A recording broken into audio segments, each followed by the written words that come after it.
There we go. Hello, hello, hello, hello. How's everyone doing today? It's Saturday. It's Saturday. It's Saturday night. Ooh, wow, okay, that's light. Forgot how light a printer is when it's just a bare frame and there's really nothing in it. Okay, that's a bit heavier. It's a bit heavier once you have, everything in it. How's everyone doing today? How's everyone doing today? It's been so long, class. I haven't seen you all in hours. It has been hours since we've been together. And yet here we are. We're back. We're back. How's everyone doing? I don't know how long the stream's gonna go today. I'll be honest. I'm not sick anymore, but my mouth is like very dry. And like, yeah, it's the Gloop 2. It's the Gloop V2. It's out because we're gonna put the panels on it today, hopefully. Or at least put some of the panels on it, because it took longer than I thought to print the panel parts. I forgot how long it takes to print the panel parts.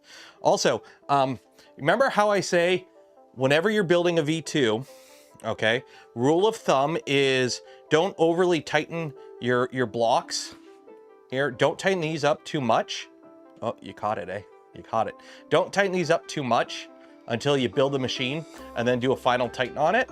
Because otherwise, if you do what I do and you forget to do that final tighten,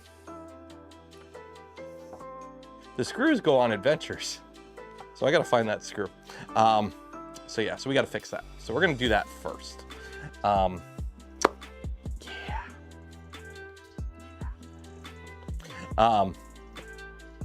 Let's do that.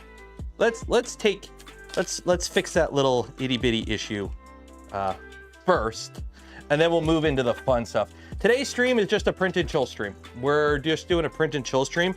Originally I wanted to work on this today, but we're not, because honestly, I'm still not at like 100%. I'm still got pretty bad brain fog. So I figure, you know what, we'll just do a nice little chill stream today, hang out, yap for a bit, print some stuff, do some little odd job stuff, and then, yeah, we'll go from there. Yeah.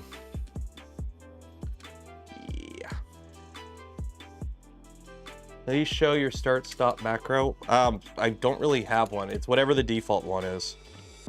It's basically home, purge line, home, go. It depends on the printer. It's nothing special.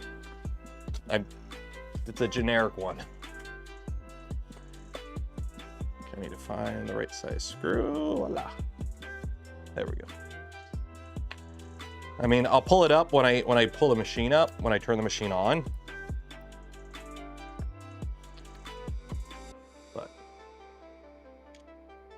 something to wet my whistle. You know what? You know what would wet my whistle quite well right now? A delicious suppage of some of that gamer juice from Gamer Subs. Use code Canuck, link in the description, save 10% on your order today.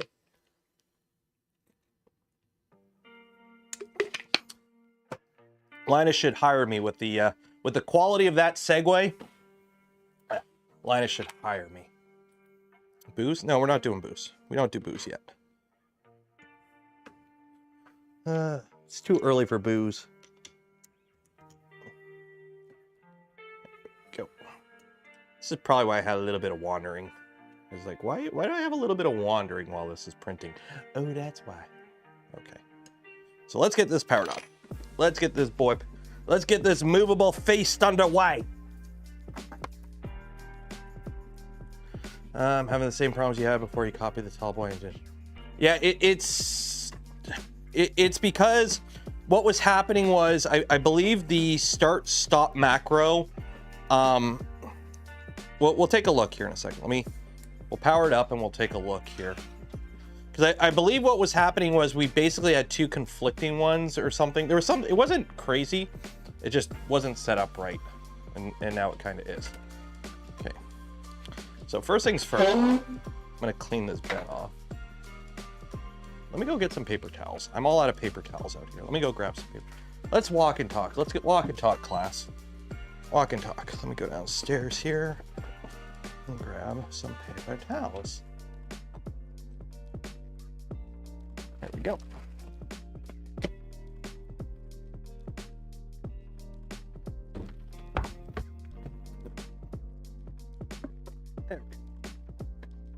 There we go. Found a rugged box, Mark IV tool case, printable, printing it. Cool.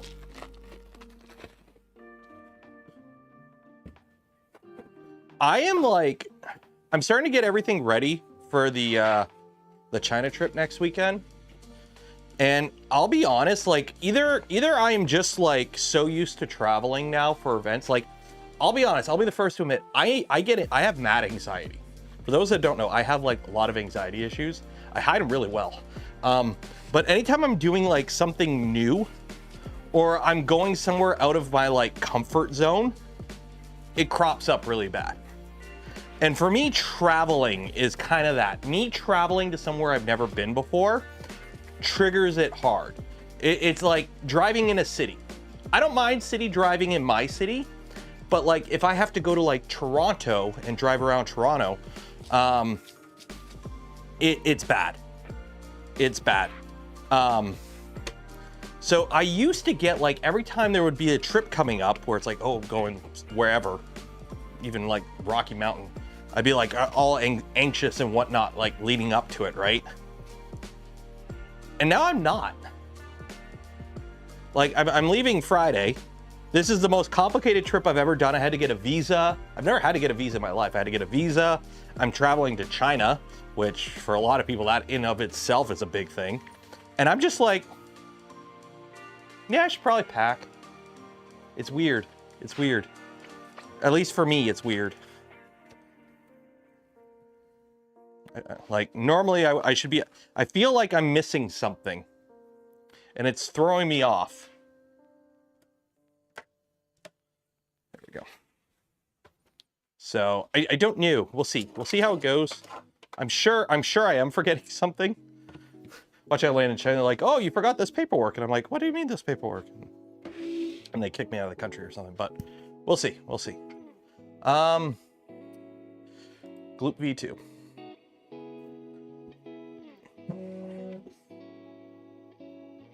Well, extra suitcase. I'm just bringing the one suitcase, but this time this will actually be the first time that I fly that I check luggage.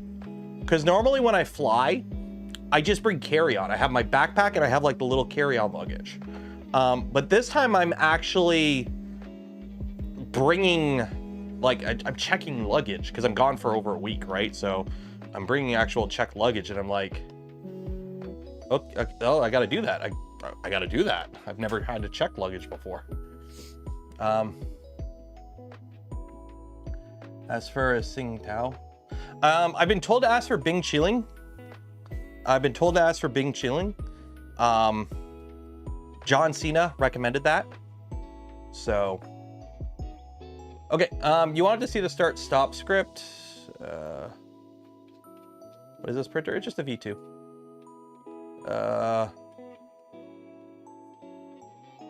Here, you want the printer start? For those that want the printer start script that I use, what would I do? Control copy.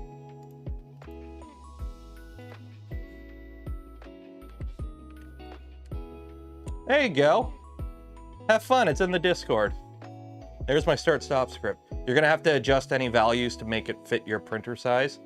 And then here, and here, the start script is whatever this is. I'm assuming this is the default. And that's printed is just printed. There you go. There you go. Have fun. What are we doing today? We're gonna start putting panels on this. Simple as that. So actually, but first we're gonna actually fix the fact that I never tightened the motors. So we're gonna do a QGL, get it all nice and homed, and then we'll tighten up our Z blocks, and then we'll start putting panels on it. We'll do a little bit of printing, have a little fun, and go from there.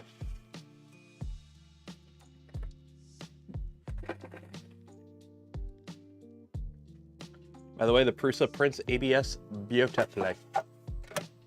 So actually I gotta reprint that. Reprint. So I went with white ASA for the corners, and then orange little clippies for it. So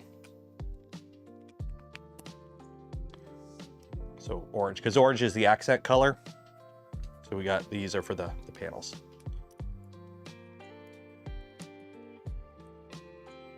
Yep, I have an XL. It's in the basement. All the printers that are in my garage are fully enclosed printers, essentially. That's kind of how I do it. My garage printers are printers that are fully enclosed, and the ones in the basement are open frame printers. So my Prusa XL is in the basement because it's an open frame printer.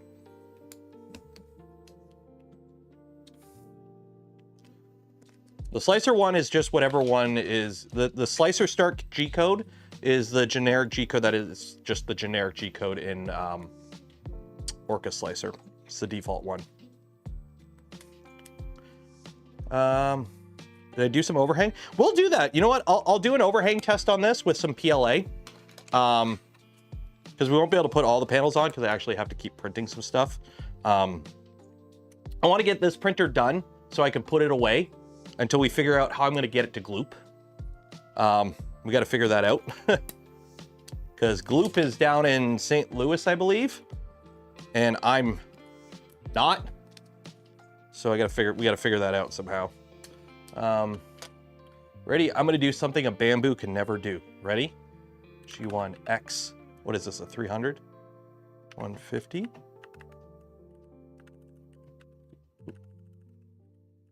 Wow. Y 150. Z 150. F 6000. Go.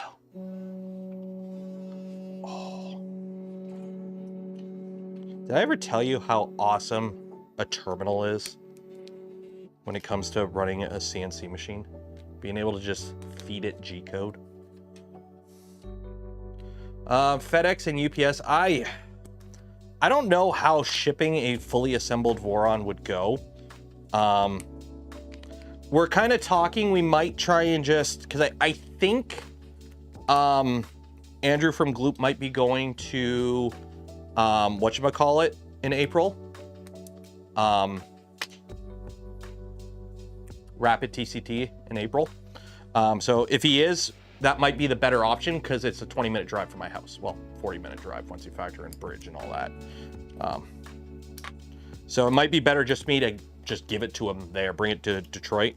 As much as nobody wants to go to Detroit, I can just bring it to him in Detroit and just hand it off there at an event. Because if I go to Rocky Mountain this year, I'm flying, so that ain't gonna work. I probably will not be going to Midwest Rep Fest this year. I'll be honest.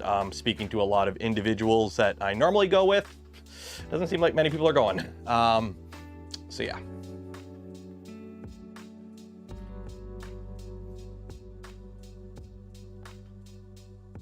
He moved from Philly to Portland, but he drove all his stuff. As far as I'm aware, Mandic drove all of his stuff. He rented a U-Haul and drove. Speaking of driving, I'm going to drive you to the video description today because you're going to want to enter to win a spool of POLYMAKER filament, because every stream we give away a spool of POLYMAKER filament. So do you want to win that spool of POLYMAKER filament? Well, go to the video description and enter for your chance to win that spool of POLYMAKER filament. While you're down there, don't forget to like the smash button, ring the bell, and if you want to help support the channel, content I create, things I do, check out the links in the description. Affiliate links don't cost you anything extra. Go a long way in supporting the channel. 3D Printopia, most likely, but it's in September and it's a long ways out. Also, if our countries go to war, I'm going to be busy. So, yeah. So that's always fun. Okay, I got to tighten these up.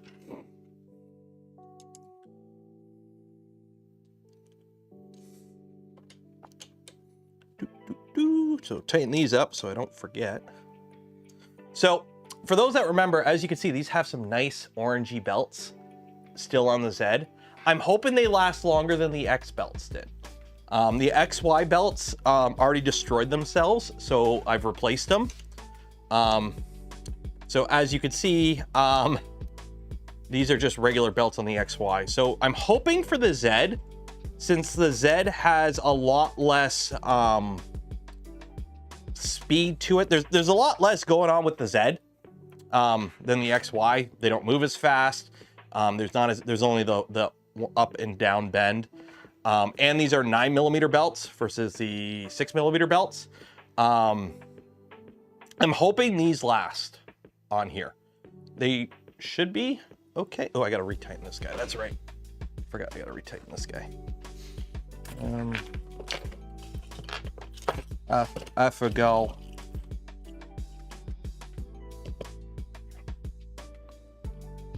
Gotta retighten that.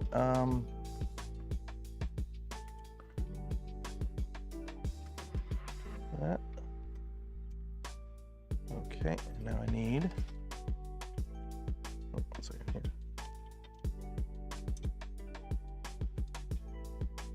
Where is my? Are we gonna have to do a screw sorting stream, or am I gonna have to do an Allen key finding stream? How do you lose so many Allen keys? That's a good question. There.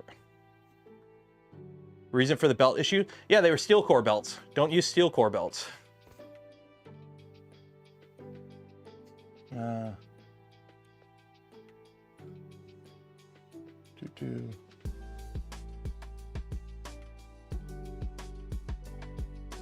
Pretty honest good. And one of the saying covers on backwards.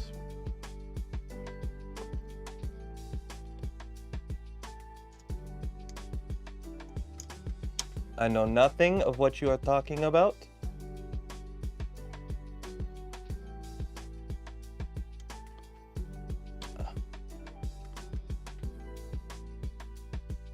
It's an Easter egg.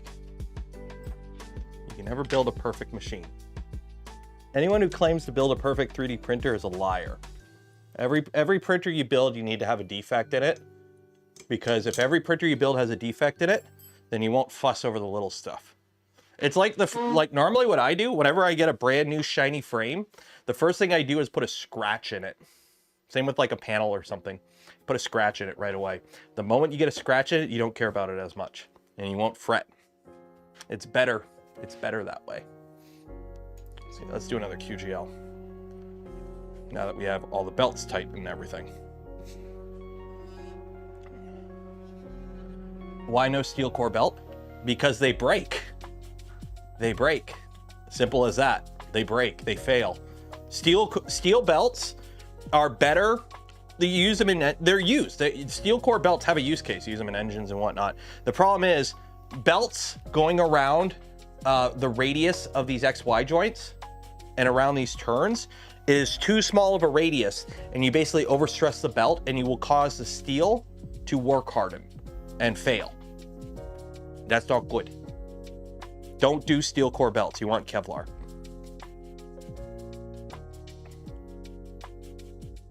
I gotta heat that up so I can get that filament out.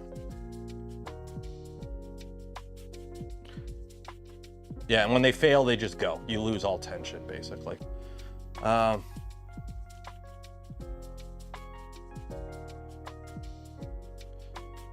Is that why your girlfriend always scratches you? I mean, I'm not gonna kink shame if that's what you're into.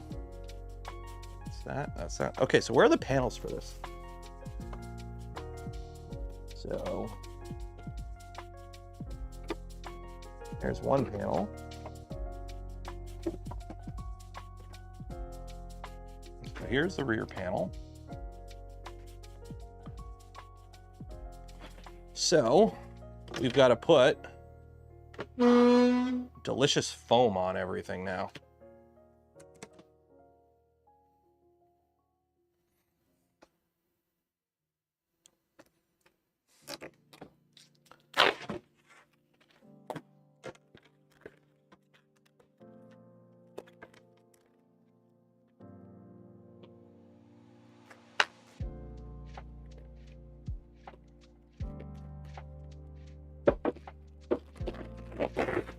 Voila.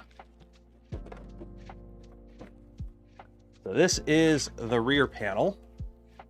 That will go like that. Cool. Very cool.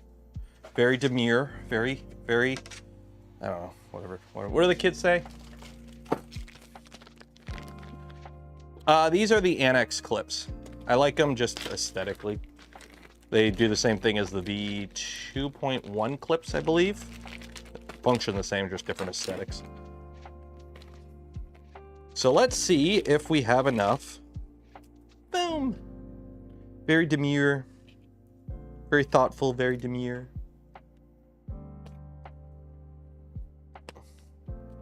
So what's everyone up to tonight? What's good in the hood? What's everyone been up to? It's Saturday. It's the weekend. Anything fun going on?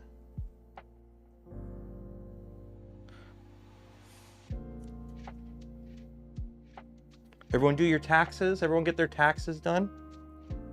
I haven't. I normally don't do mine until like the very end. Like April.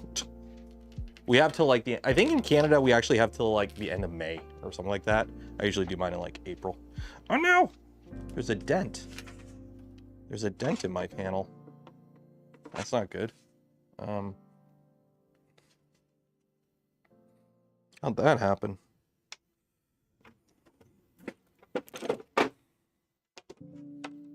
How am I gonna? Maybe this will fix it. 1 second. Get the clamps.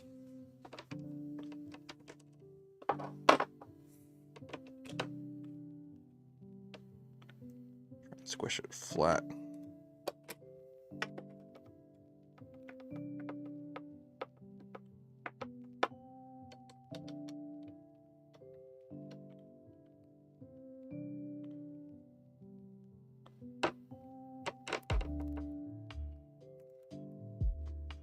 Hopefully that'll squish it flat.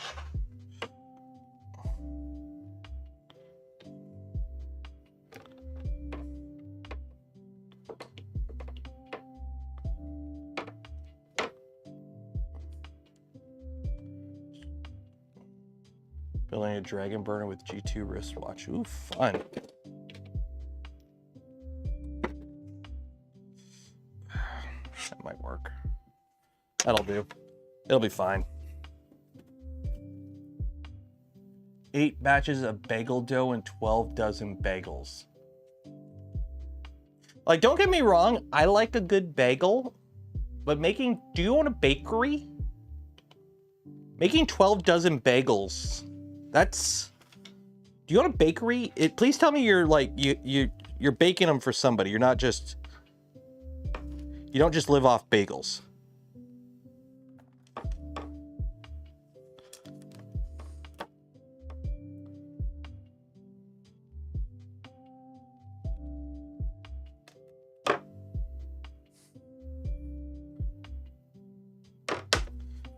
Are you like the person from the kids like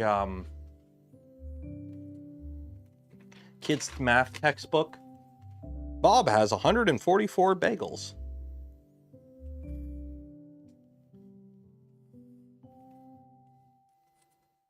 Yeah.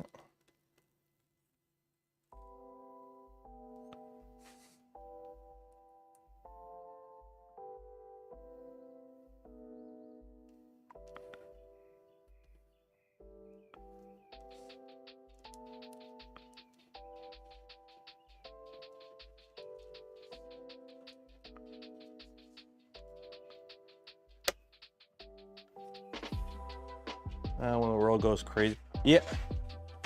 Yeah, remember back during the good days during COVID? Where everyone was in the baking bread and like you couldn't find yeast anywhere or bread flour because everyone was like obsessed with making bread. Remember that? Remember those days?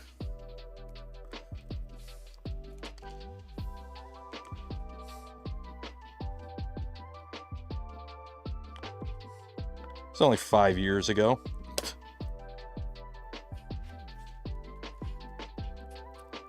Yeah, you don't need to put insulating foam on the bottom panel. The bottom panel, I might actually finally build a Voron where I put the bottom panel on. We might actually put a bottom panel on a Voron for once. And I'm probably just going to put the back panel on for now.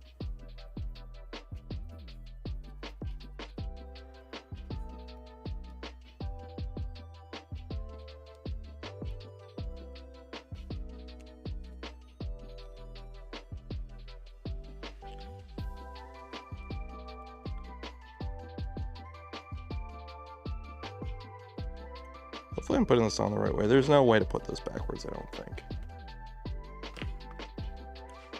No, this is the rear panel. There we go. So me and the wifey, we finished watching Freerun. So we're done that show. Well, at least the first season. And you should watch Freerun. If you are any way into anime, even if you're not into anime, go watch Freerun. It is really good. We finished watching it. We finished watching season 1. So now we got to wait till, I think, February for season 2. It's so good. It's so good.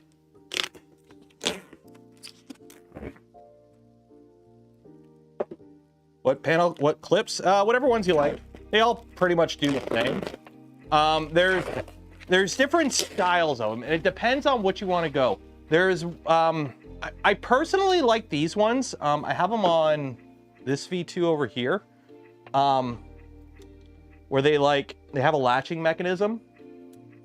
The problem is with these ones, they're kind of annoying to make. They're annoying, I find, because you have to like print 3 different parts, and then you got to put like filament through it to act as a hinge. They're just kind of annoying.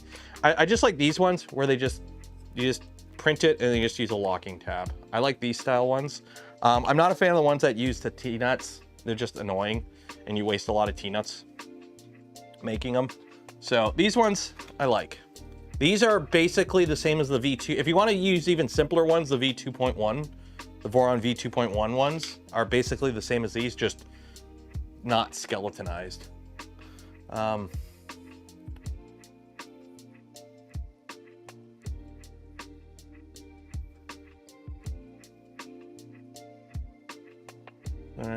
Okay, so you bake bagels for people. Okay, that makes a bit more sense. I'm like, that's a lot of bagels.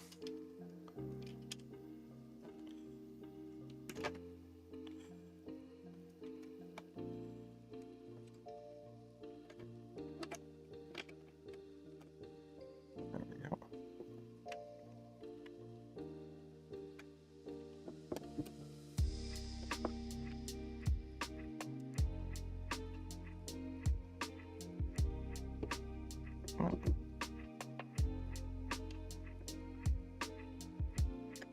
Damn it, get in your panel clip.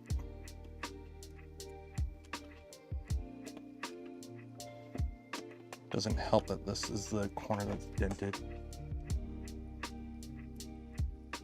Damn it. Oh wait, shoot, we might have a problem here. No, we're good, we're good. I'm like, wait a minute, are these actually the right thickness?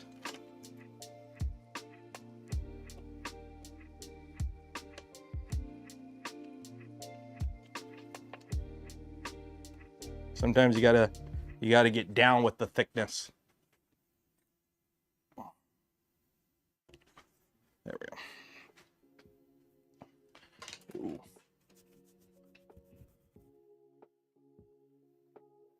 Arcane. I've heard good things about Arcane. I haven't watched it at all. I don't play League of Legends. I have a soul, and I'm not a masochist, so I haven't played League of Legends. So I don't know the lore behind it. You know, from my understanding, you don't really need to know it. You don't need to play the game to know the show. It's like Edge Runners. I haven't watched Edge Runners yet. I gotta watch Edge Runners.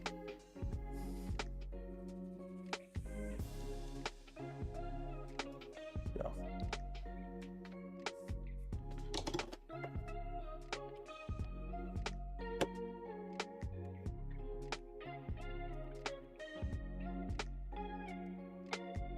There we go. Okay, so that's the rear panel on. So we're going to do some PLA printing. So let's get this filament out of here.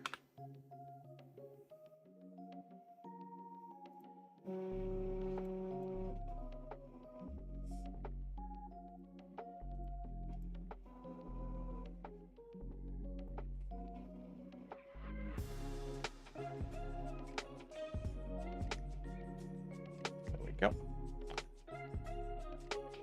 What are we going to print with? What are we going to print with? I need a nice color. Rid of this green. Print a glute bottle. It don't work that way. I don't think. Oh man. Yeah, I'm definitely, I can tell my voice isn't 100% still. Like, I'll be honest, after I finished the stream yesterday, I couldn't talk. I had lost my voice. I'm normally... It's funny, I like to think of myself as being able to yap for hours on end. I normally can, but this stupid sickness. Blech. It's funny, I can speak English too when I want. The stupid sickness has kind of really... Ocean blue. Ooh, no, galaxy green. Galaxy green. Oh, that's a pet sheet. We'll go with this. Galaxy green PLA. Ooh. Oh. Oh. EBB can, ADC out of range. What did I do? Did I set it to some weird temp? 250.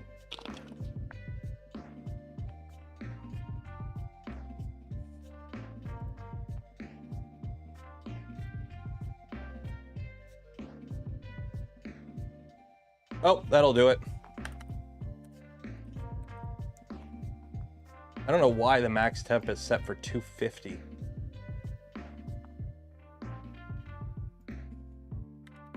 I don't even know why we're going to 250 anyways. It's PLA in there. Yeah, we'll go with this. It's a nice green. Okay, somebody find me a fun print to print in some emerald green PLA and link it in the Discord. Something that we can test the cooling with. We need to be able to test the cooling. So I figure something with overhangs would be a good option.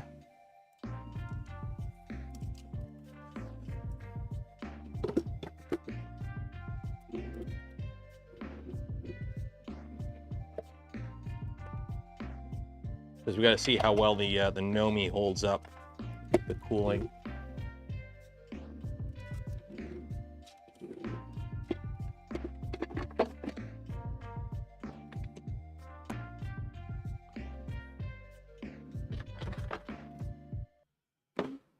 Put you right about there, so that way everyone can see.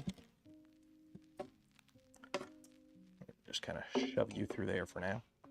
Okay.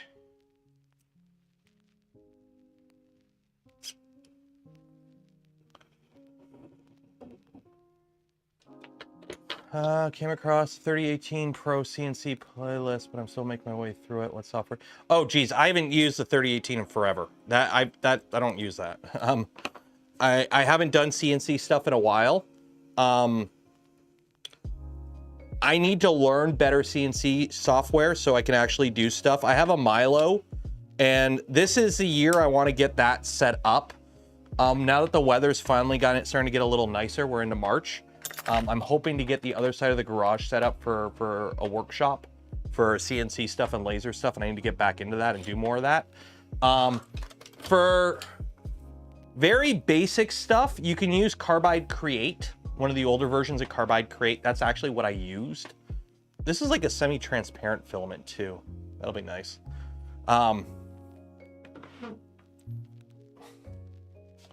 So that's something you could use. Yeah,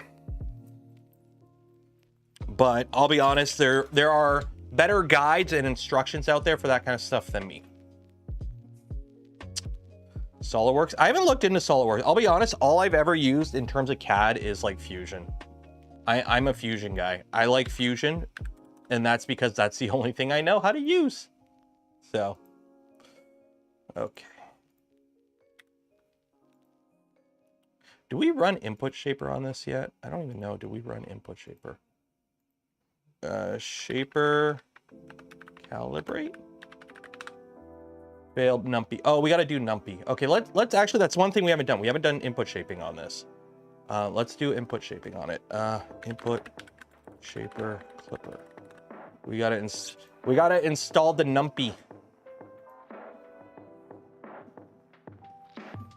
We gotta install the numpy.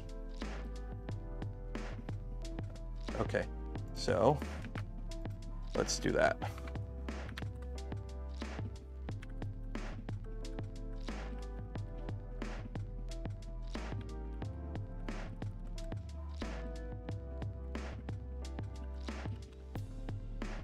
Okay. Sudo apt update.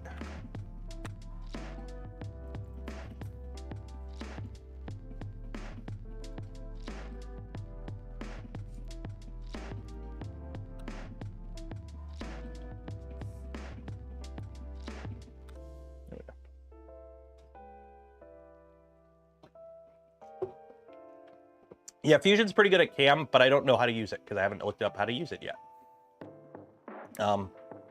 Tinkercad. I know some people really like Tinkercad. This might sound weird. I don't want to learn Tinkercad because I know Fusion already. Like it's the way Tinkercad works where you build it out of shapes. I'm not a fan of that workflow. I much prefer the sketch extrude workflow of like Fusion than insert shape, modify shape, mash shapes together. Like I don't like that build. I'm not a fan of the building block method of doing CAD. I'm more of a fan of the sketch extrude way of doing it. Because when I originally learned CAD back on AutoCAD in like 2004, that's kind of how I got into it. So, but it's free. Fusion's free.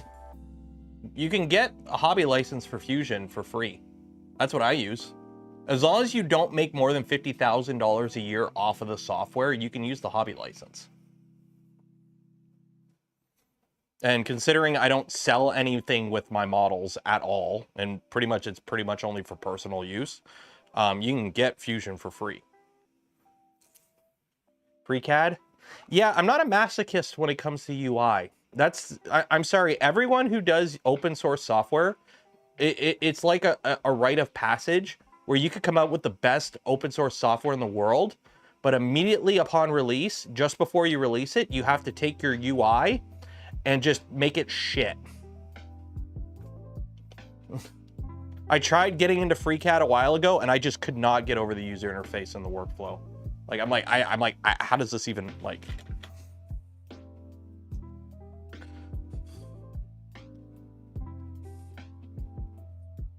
Yeah, the non-commercial, that's basically what I use. Okay, so that's that. So now we need to insert a NumPy.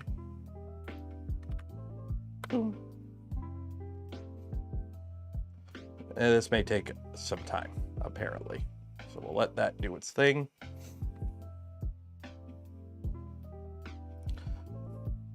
Look at this dude. Wait, no, that's the 4L logo. Wait. Where's? Look at this dude. Look at that dude. Oh, are we done?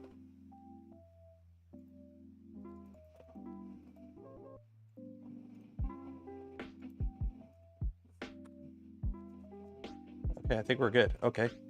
Now, machine, UV can. So there's the ADXL.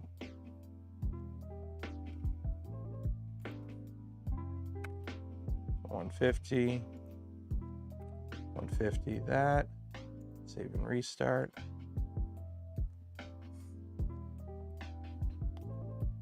Okay, home all.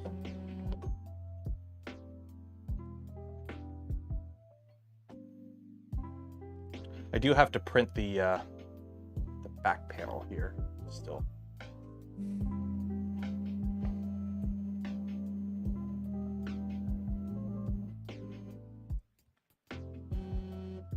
Shaper. Oop. Calibrate.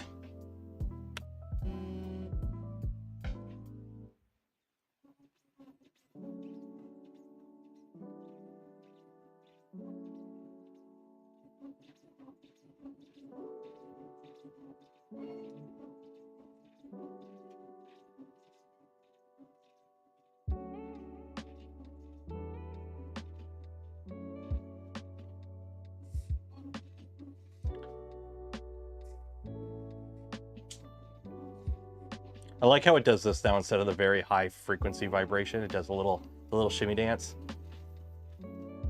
Oh, now you can feel it. Now you can hear it start to rattle.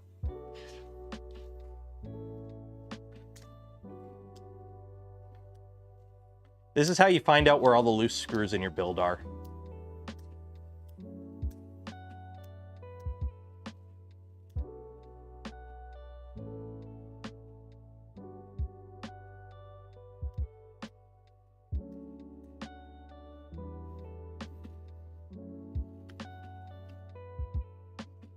We're shimmying.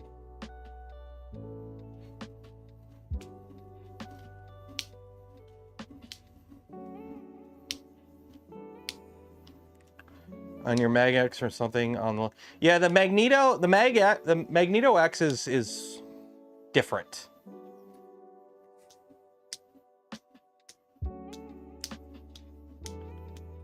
Hey Steve.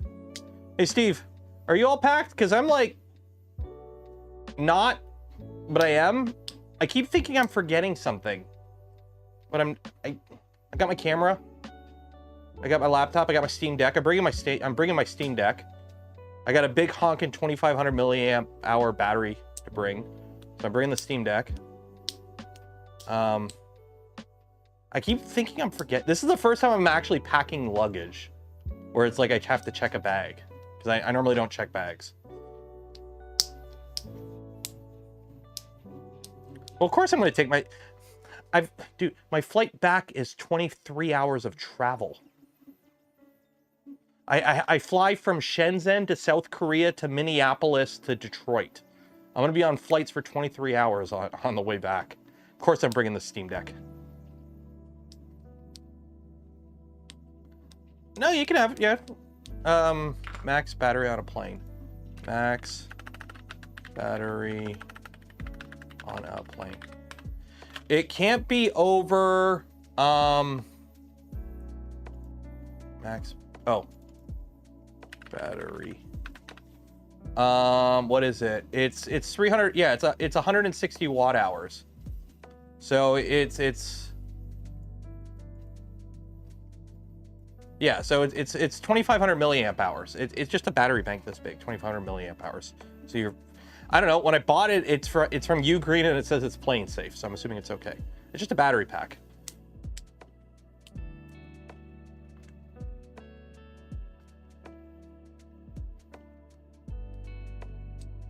Yeah, here, let me go grab it just to make sure. Let me just go grab it to make sure. Where'd I put it? Sleeping puppy. Hold on. Oh, it's in my bag.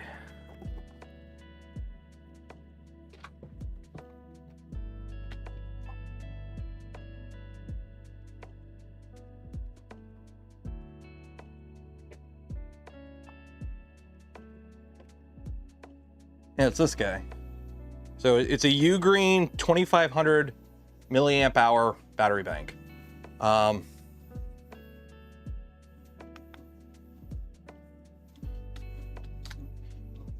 Yeah, like for example, like Steve, my flight there, I wake up at my flight from Detroit to Seattle. So I fly Saturday morning from Detroit to Seattle, and then I meet up with you guys at Seattle, and then we all fly to Shenzhen together. 27,860. Well, this is 2500. So this is it's 145 watt on power delivery. But it's 2500 milliamp hours.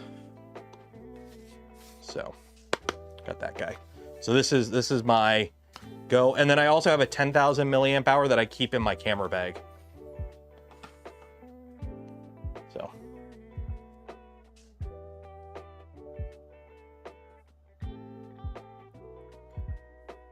Oh, are we all done? I think we're all done here. So let's pull this up here. I mean, considering it'll charge my laptop 1 full charge and my laptop is safe, I'm assuming this is safe. So I'm not too concerned. There we go. Input shaping is done. What kind of input shaping should we do? I don't know. That one. Let's see. What do we got? We got ZV and MZV for the shaping. Okay, let's print something. Let's print something. What do you guys want me to print? Let's see here. What do we got here? We got an eagle. No. The crocodile. Dinosaur. Benchizilla. That just looks dumb. Torture test. Jelly slime ooze. That would be kind of cool in the, because we have a glow in the, or it's not glow in the dark. Yeah, let's do this guy. Let's do this guy. Why not? I don't know what the difference between V1 and V2 is. We'll go with V2.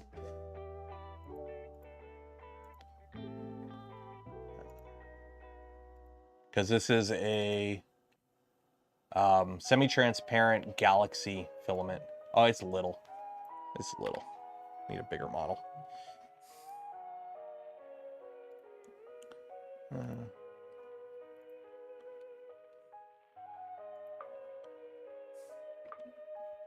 Little T-Rex. That needs support. I'd rather not bother with support. Let's see what's popular. Let's see what's popular. What's the cool thing we should look for in Shenzhen market? Oh yeah, that's gonna be good. Also, Steve, let's do this. Apparently, this is popular. Let's do this guy. Let's do the rose.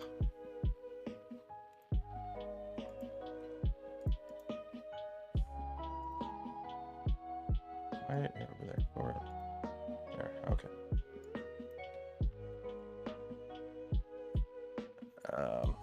Probably gonna need support, so let's other support, normal, tree auto, organic, generic PLA, standard.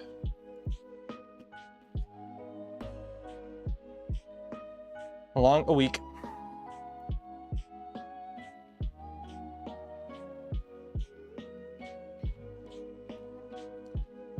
Three hours and 55 minutes. So it might finish during the stream, but we'll see.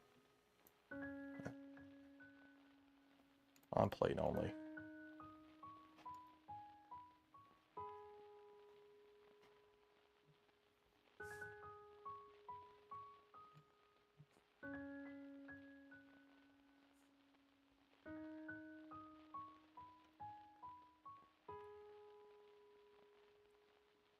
Yeah, let's see how this goes. Export file. Save. There we go. Well, we'll find out how it goes. If it goes, it goes. If it don't, it don't. Should probably put a little something on the bed on this guy.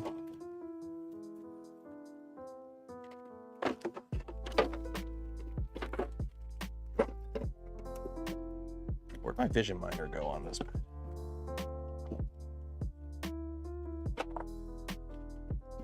Vision miner. Vision miner.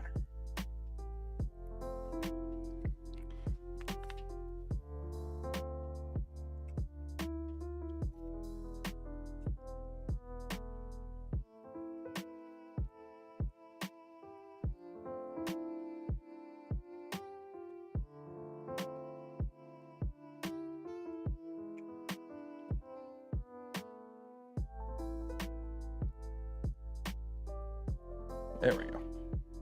There we go. Code can take a while to get around. Well, so what glue is it? It's Vision Miner. It's not glue. So the schedule is we're flying into Shanghai first. We'll be at TCT Asia for a couple days. So Shanghai for TCT Asia for a couple days. And then we're taking a bullet train from Shanghai down to Shenzhen, spending a couple days in Shenzhen, and then flying home.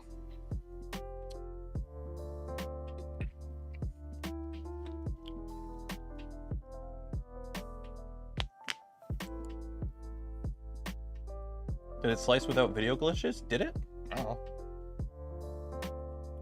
Yeah, I'm honestly looking for, we had the option to fly, and I'm like, I want to go on a bullet train. I know it'll be longer than flying. Who's going? I don't know. Me and Steve. I don't know if the other person has mentioned that if they're going, so I don't want to out them if they haven't made it public that they're going. It's not a content creator. But I'm not going to dox them if they don't want to public. I don't know if they've made it public yet, so. Set up, I got to set up Alipay. I've got my wife's phone. I'm not bringing my main phone. I'm just swapping my SIM card from my phone to my wife's old phone. And I'm going to bring my wife's old phone. TELUS here in Canada. I went on their site because I have a business plan. My business plan covers me for international roaming, and I can buy like 2 weeks of roaming in China for like $50. So it basically just carries my plan over to China for 2 weeks. So I'm just going to do that instead of dealing with an eSIM or anything. I've never done eSIMs or anything like that.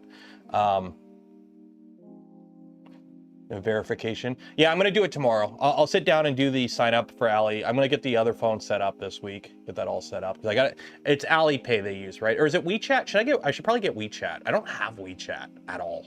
I should probably get WeChat too.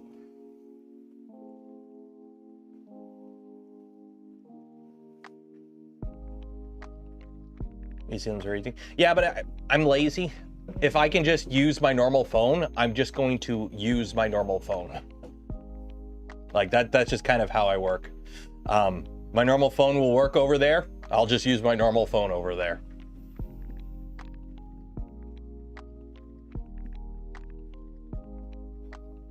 WeChat requires an in-country sponsor. Oh. But not a must. Okay.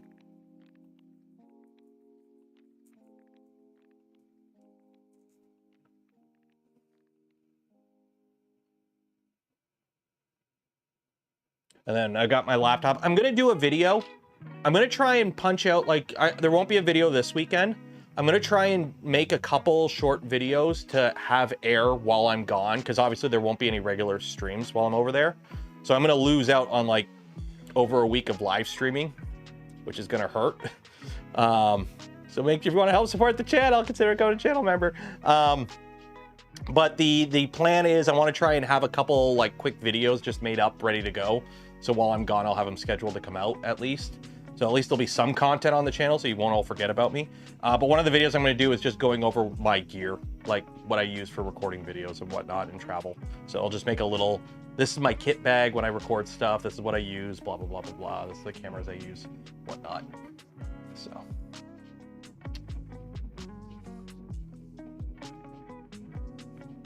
Nebula is gifted a community membership. Cheers and appreciate it.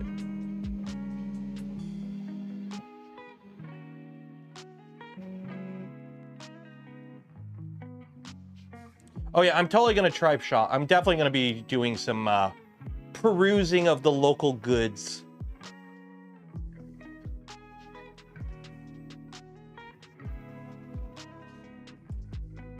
The only thing I gotta be careful of is coming back, I would have to deal with US customs and then Canadian customs. Because coming back into the States, it's like, okay, I bought a bunch of shit from China, so obviously Uncle Sam's gonna want his cut of his coin. And then coming back into Canada, it's gonna be like, yeah, I bought this shit in China. And then Canadian Customs is gonna be like, oh, we're gonna want some of this money too. And it's like, so I gotta be careful. I can't go too crazy with the shopping. All the tariffs, I know.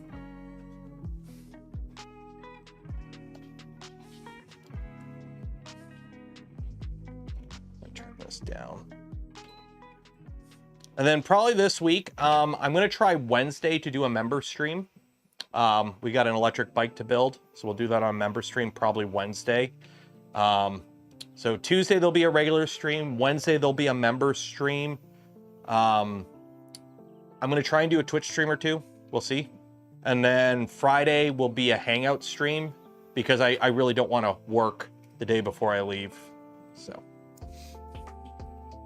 Don Albert gifted a community membership. Cheers and appreciate it. Best way to support the channel is gift community memberships, because I get the same cut as if you donate cash, like a super chat, but other people get to become a channel member, so that's always good.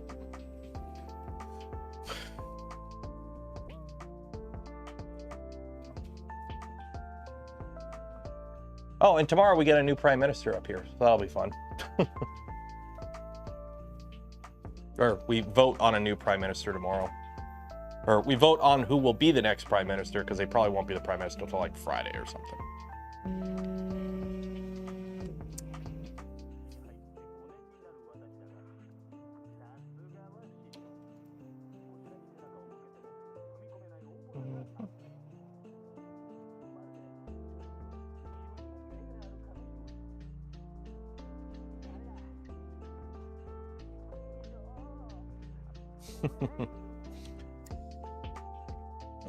Well, yeah, that's how it works.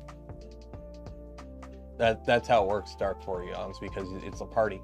Okay, Rebecca, so how it works in Canada right now, currently the Liberal Party has the most seats in the government, so they form the government.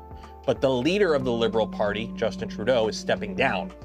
So the party's going to vote on a new leader who becomes the new prime minister. Is it true your PM boom Trump? Yeah, sure, why not? I mean, Baron Trump looks a lot like Justin. So Baron Trump is like Castro's like third heir or something, right? Let's go with that logic.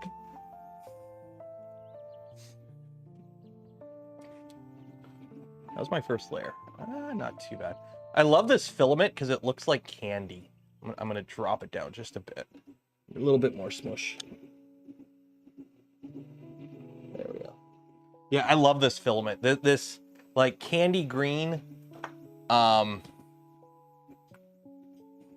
this like candy green, glowing or semi-transparent galaxy green.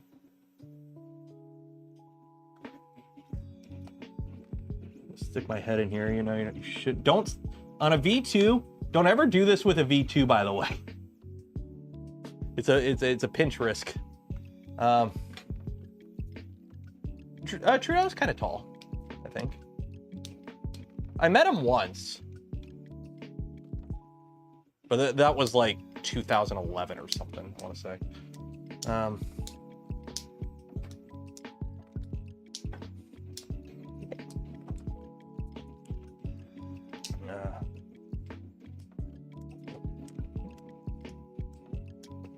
Passing through the U.S. Yeah, well, Wolf Pup, I fly out of the Detroit airport. So for me, I have to drive to the Detroit airport. So I have to cross customs at the border, go to the airport, and then fly. So on the way back, I land in Detroit. I have to go through American customs to get into the U.S. so then I can drive to Canada. So what is this filament management system? It is a POLYMAKER dry box with a PTFE tube stuffed through the back.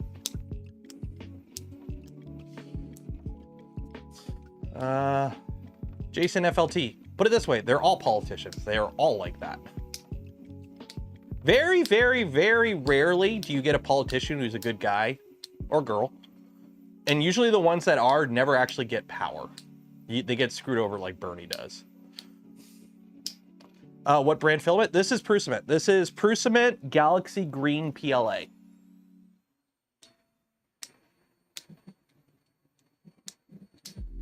Good news, the traffic to Detroit. Apparently it has been. Apparently, like, I know, like, put it this way, we go shopping, we went, you know, we're humans, we buy food. Nom, nom, nom, delicious. American stuff has been, like, not selling as good as it used to. Like, the made in Canada options are actually a lot. What's going, why are you going so? Are you thinking you're doing an overhang? You're doing an overhang, that's why it's going so slow.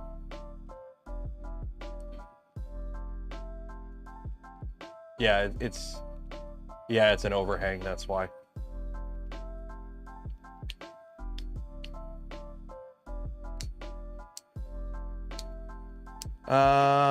Yeah, I fly out of Detroit a lot of times. So whenever I'm going somewhere in the States, I fly out of Detroit because flying within a country is always cheaper than flying international. Because when you fly international, prices are just more because you have to go through customs, there's international landing fees and whatnot.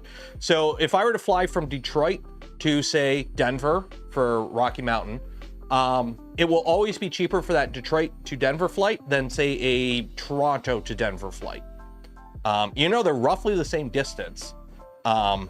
It's the flights are cheaper. So whenever I'm flying in the States, I fly out of Detroit. If I'm flying international, I'll fly out of Detroit or Canada, depending on what's cheaper. In this case, going to China, it's easier to fly out of Detroit.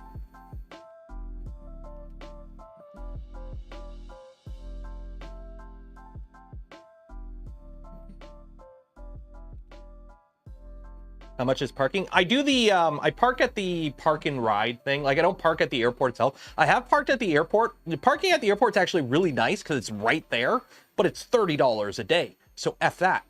So I park at one of the off-site places that you have to take a shuttle. It's like 10 minutes. It's not a big deal. And that's like 10 or 15 bucks a day for parking. Business expense.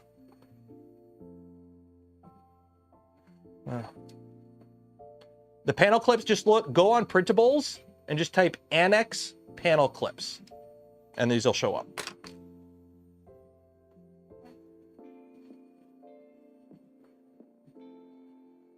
And if you're wondering what we're printing, we're trying to print this this rose because we wanted something to see how the cooling works, and I figure this will be a pretty good torture test. I used to, oh yeah, US Park is the one I use, usually.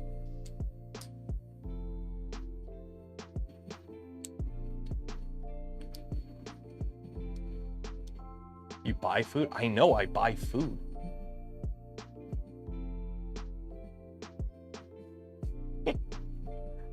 I love Willow.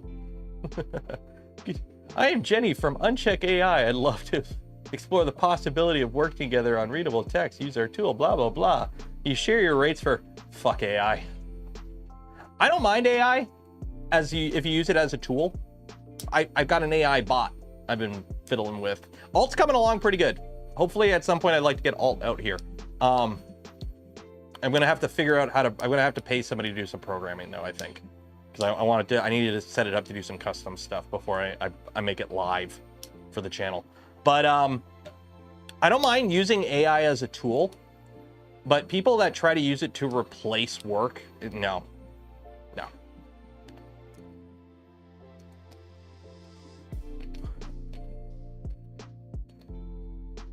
Tariff, not tariff, to manipulate the stock market. Well, that's one of the things. Another reason they're doing it is because it breeds uncertainty. For example, here in Canada, we are actually taking the whole annex thing pretty freaking seriously, because it's not a joke. He's not joking. He's not. So the whole point of it is, if you put in tariffs, at least that's now the new norm, and you can work around it. You know what to expect. But when you constantly put on tariffs, remove tariffs, put on tariffs, remove, you don't know what for sure will be going on, and you basically prevent businesses from investing. So by him basically threatening to put tariffs on Canada, putting them on for a day, removing them, putting them back on, it basically makes it so no company is willing to invest in our country because it makes us extremely volatile as a market. So he's essentially doing it on purpose to hurt our economy on purpose. He's being a douche. So that's why he's doing the put them on, put them off, put them on, put them on. Because for all the people that are like, oh, it's just a business tactic, he doesn't really mean it. Well, if everyone knows it's a business tactic and he doesn't really mean it, then why is he doing it? If everyone knows it's not for real, then why even bother? If everyone knows it's a bluff, because it's not a bluff.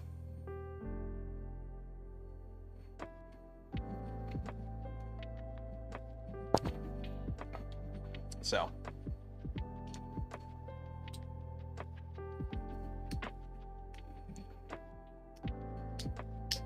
Well, yeah, because all the car companies would have gone under. An $80,000 car went up 20 grand in one day. It would have. He is doing it for the reason he's doing it. He just doesn't know what the outcome is because he's an idiot. Oh yeah, and pump and dump. Like, I'm sorry, the fact that your government is purposely devaluing your own currency by setting up a crypto reserve is the most pants on head word I'm not supposed to use anymore thing I've ever seen in my life.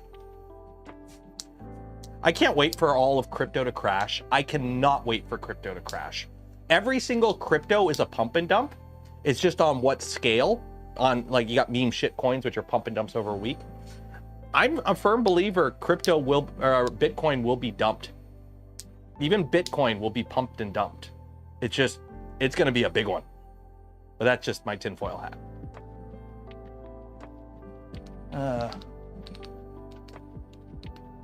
It's all a scam. Yeah, crypto's a scam. Crypto's a scam. At least we got all the monkey JPEG shit out of our system finally.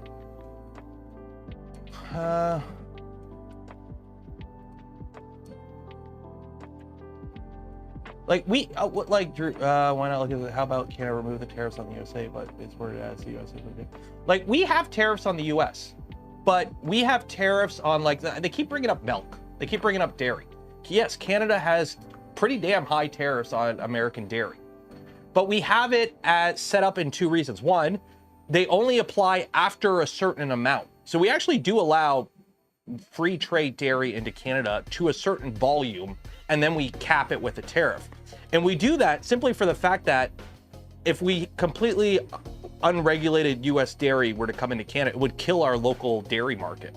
Like, we have protectionist dairy policies and tariffs to protect our own local small dairy industry.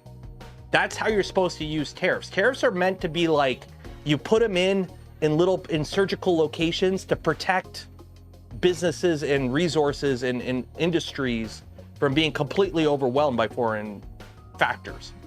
So that's how you're supposed to use them. They're supposed to be like little protectionist things like, oh shoot, we want to keep Canadian dairy viable, so let's, over a certain amount, we'll just make it not viable to bring in American dairy. That makes sense. And by the way, he agreed to it when he signed the last trade deal. So yes, we have them, but we have them for a reason after a certain point when it becomes too much. That's how you do it. Plus, your guys' milk is all filled with chemicals and shit. We don't want that up here. So that's how it works. That's how you're supposed to use it. You're not supposed to use it on everything.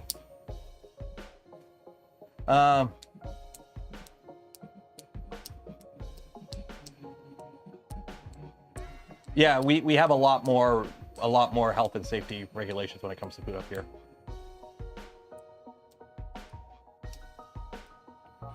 But on the downside of that, a freaking Big Mac combo is like 16 bucks.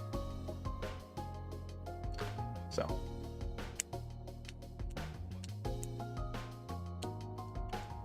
Look at it go.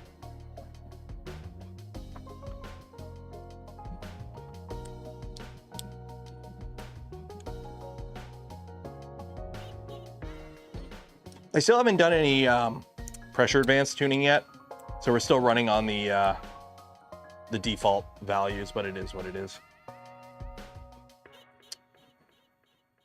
Terminate the FTA. What? I seen a thing where somebody was like, we're gonna make it so that if you're an American, you come to Canada, you have to show your vaccine report to make sure you have like your measles vax and all that to prevent outbreaks. Like, okay.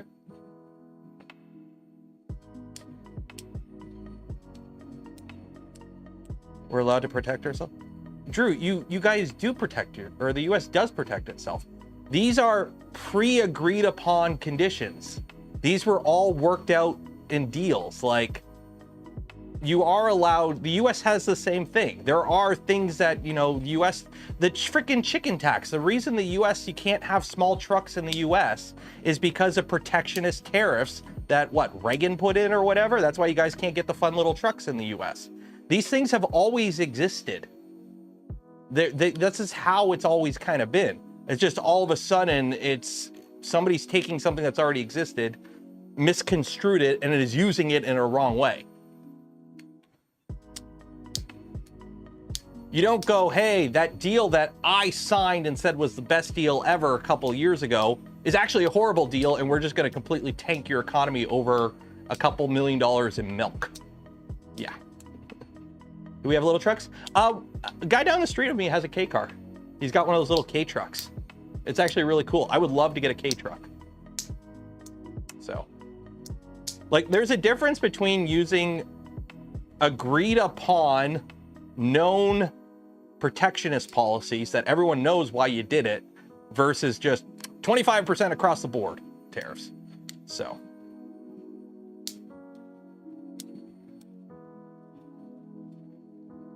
Look at it go. And finally, y'all talking to it's left of the Saturday stream. It's the Saturday stream. Saturday stream is an open floor, whatever. I mean, if somebody wants to bring up another topic, we'll go down another avenue. But usually on the Saturday stream, if it's a print and chill, whatever comes up, comes up. So if somebody wants to bring another topic up, we'll shift to another topic.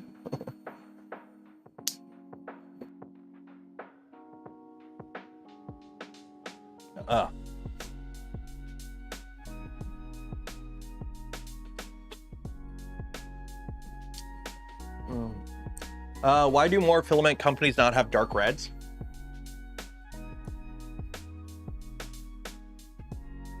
That's a good question. That's a lighter red. That's a lighter red. Like, how dark of a red? Are you talking like a maroon, like blood red?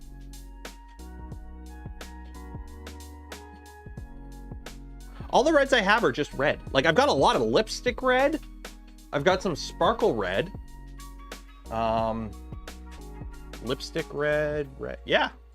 I don't know. Maybe it's just it's the same reason like white filament is kind of weak, because you have to use like titanium oxide or whatever to make it white, and it affects its integrity. So maybe it's just a chemical thing. SVO8 worth buying or not? I can't really say. I gave mine away. So.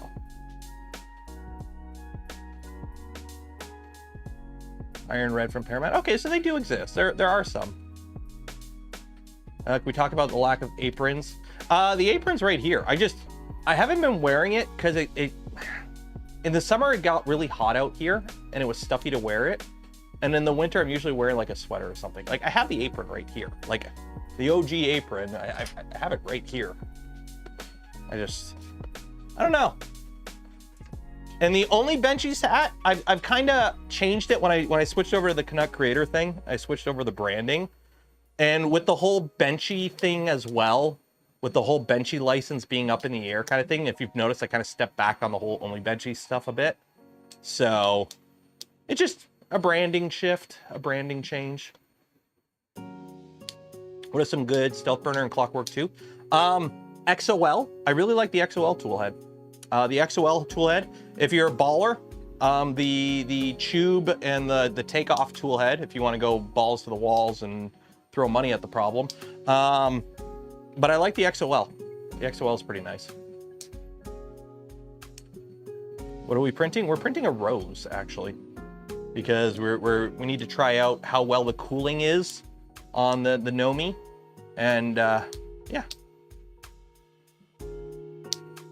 A4T checking out. I don't know what that is, actually.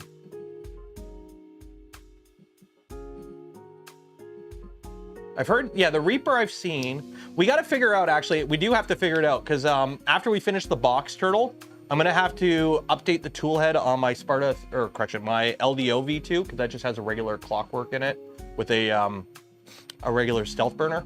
And we're going to have to swap that out for something with a cutter, so.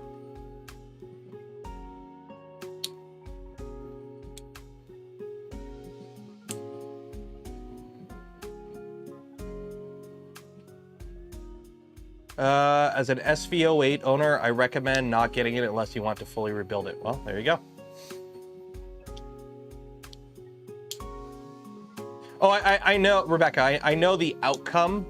I know where it's at now with the whole Benchy license. It's just kind of, there's a period there where it's kind of like, so I just kind of step back a bit. So.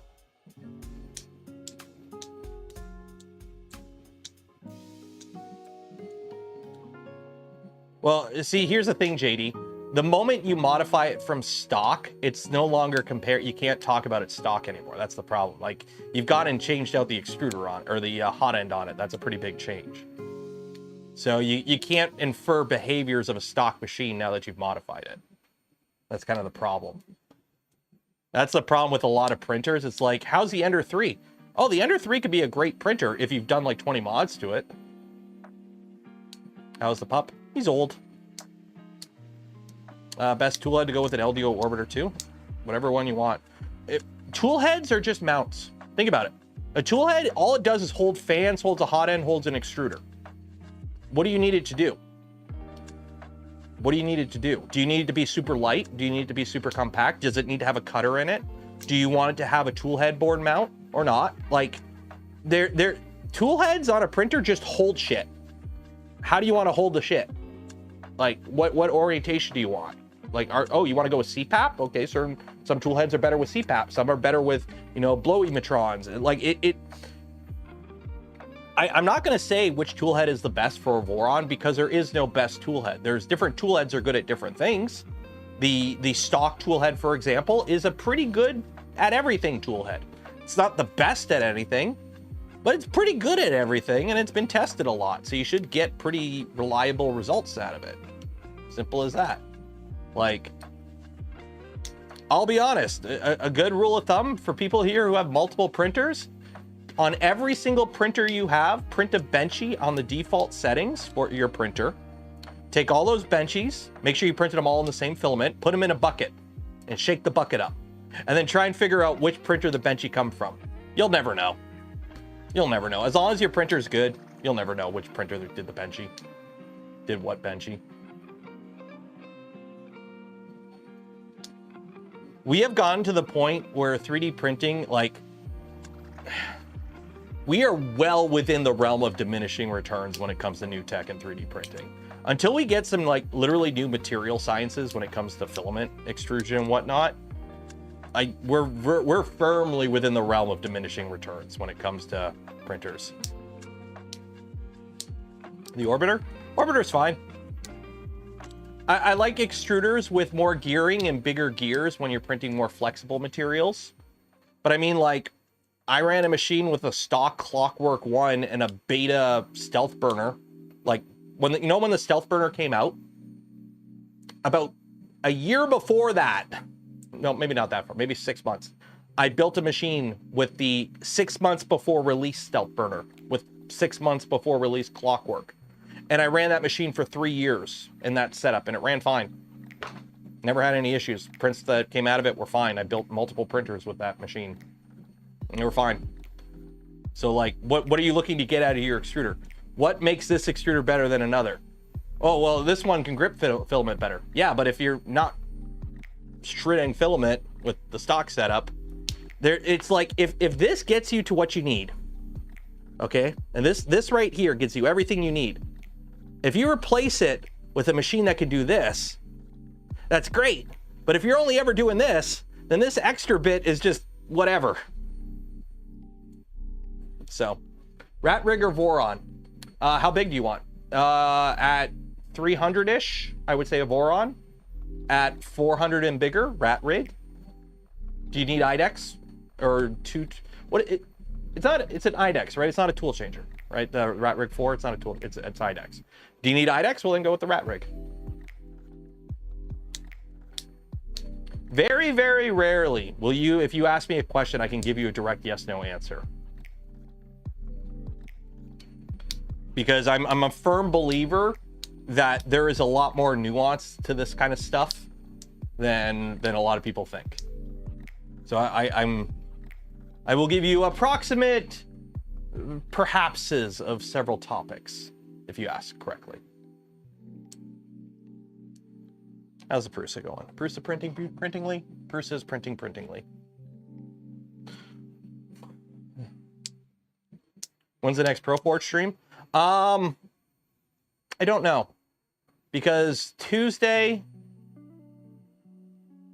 You know what? I'll do a poll. On Monday, I'm going to put a poll out. What you guys want to see on Tuesday? Do you want a box turtle build or do you want a ProForge build? Don't put it in chat right now because I'm not going to I don't have the poll up, but I'll put a poll on the Discord on Monday on what you want to see on the Tuesday stream, and then I'll do that. So, because next week, the Tuesday stream will be a build stream. Wednesday will be a member stream. So if you're a channel member or Patreon supporter, or if you find the Twitch channel and sub to the Twitch channel, one second.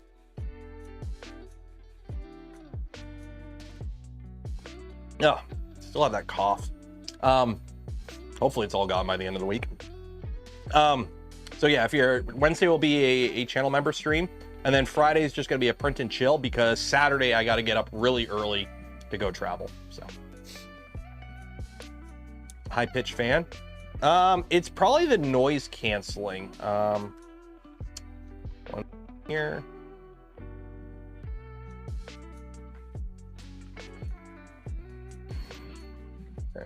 Let's try that. Yeah, if you're hearing a high-pitched noise, it's probably the noise canceling. Because otherwise, I mean, I could turn off the noise canceling. Here, what? But you'll hear the fan. Okay, so noise canceling is off, so you might hear the fan. Yeah, I'll be going to Rapid TCT in Detroit. The one event, when it does come to Detroit, I love it because it's a very short drive for me.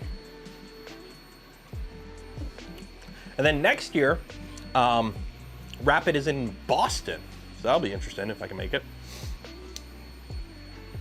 Fan question: what do you look for in cooling fans? Static pressure, CFM, or fan speed?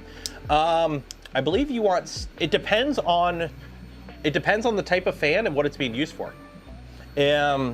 If it's pushing air, like, I believe you want more, usually you'll have more CFM and more static pressure.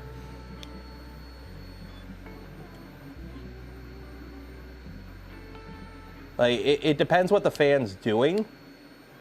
It depends if you care about noise or not. It depends on what tool head you're using.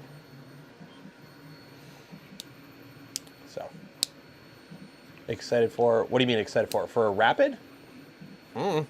Rapid is interesting. Rapid's an interesting show because for those that have ever been to Rapid, it's an industry trade show. It costs like 20 grand to get a booth at Rapid. Okay? And that's for like the cheap ones.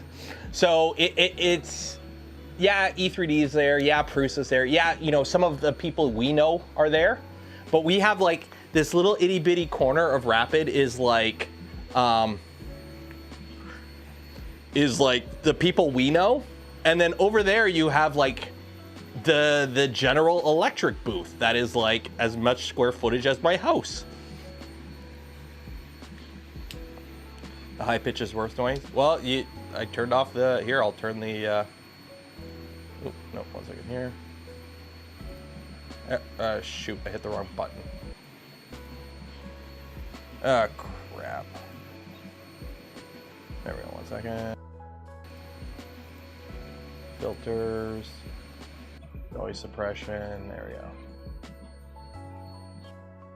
There we go. Noise suppression's back on. Yeah, it's the middle of the week. That's one of the downsides. That's how you know it's an industry trade show too. It's during the middle of the week because everyone gets paid to go to it. It's an industry show. It's an industry event.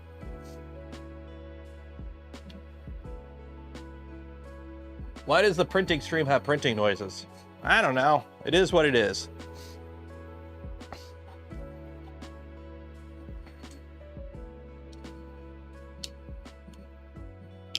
What do you think the largest constraint in 3D printing now?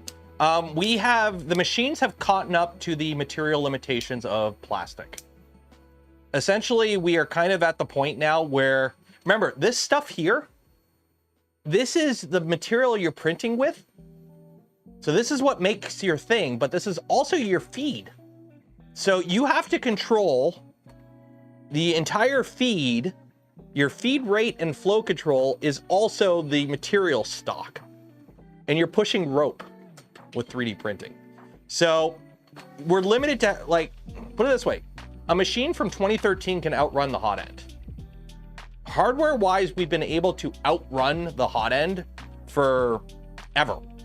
It's just software has finally caught up. software has gotten to the point now, especially with Clipper and whatnot, where we can take full advantage of the hardware we've had for a while, because we're still using NEMA 17s since forever. But you can only basically melt and resolidify plastic so fast. For example, a good example, Pantheon. These guys make a $10,000 printer that technically prints slower than my Boron. Why does it print slower? Because their profiles are set up so that when a print comes out of it, that print has a rated mechanical property.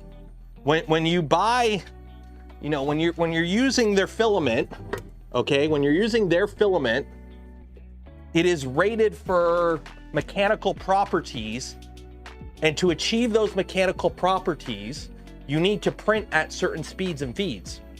If you overheat the filament so you can print faster, so you can get higher flow, the prints come out degraded. And I think a lot of people don't realize that, especially in the hobby level of 3D printing. It is very easy to print a fast print that's crap, because the faster you print, at a certain point, you get a fall off in mechanical properties of the print. You start losing layer adhesion. You start losing resistance, like temperature resistance. The material itself degrades from the heat. So I swear speed benchies are a curse on 3D printing, because while we have learned some really good things from speed benchies in terms of like cooling, part cooling, so now we all have the curtain air cooling and whatnot, and there's been a lot of good advancements that have come about from speed benchies. But I think part of that also has put a conception in people's head that printers need to always go faster, and we can't, because we are actually outrunning the mechanical properties of the plastic at that point. So what about inductive hot ends? They turn plastic into not solid plastic faster. A standard hot end could already melt plastic so fast that you've degraded the plastic. So what does melting it even faster get you?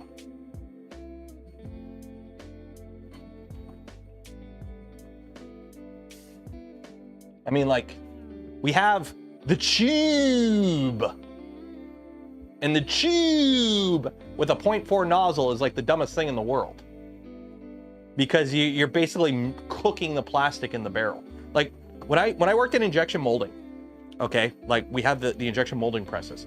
If the operator went on a lunch break, or even just a break, they went out for a smoke and they came back, you would have to run 2 or 3 parts and throw those parts out, because the plastic that sat in the barrel at temperature over 10-15 minutes would degrade to the point where you couldn't use the parts anymore.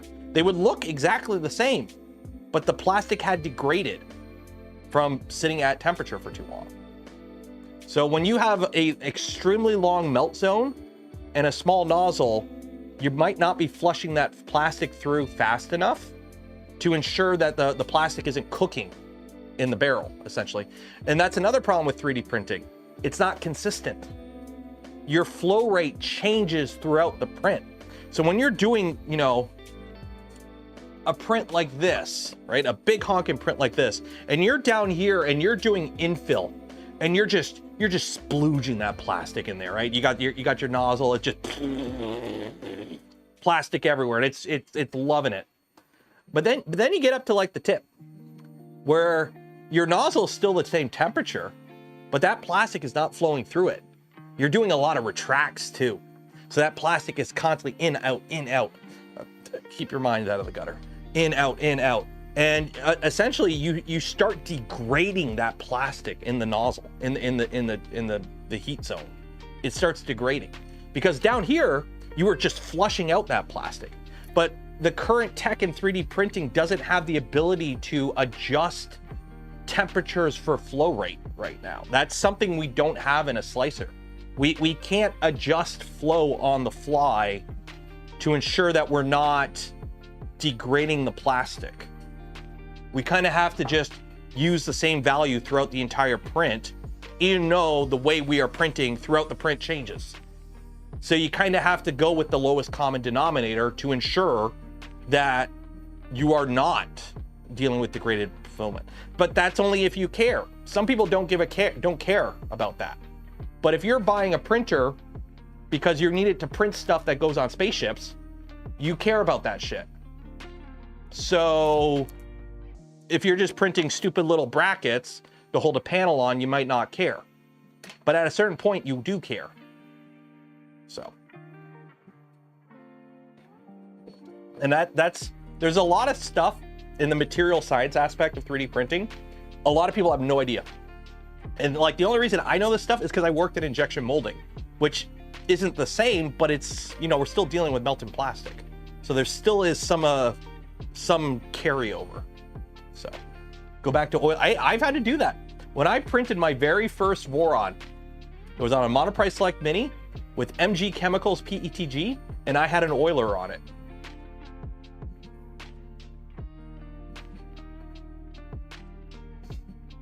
It's also why tech to split the filament to heat multiple sections. Proper print is great because you don't crank the temps. Yes, that is an advantage. But then you also run into issues where I've had those nozzles clog on me more times than I can count, unfortunately.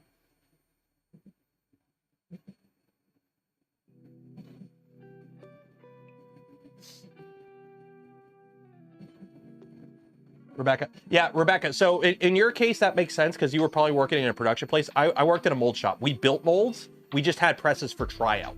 So when they were doing a tryout, it was just like one guy running the press. And if it was off hours, it'd be just one guy.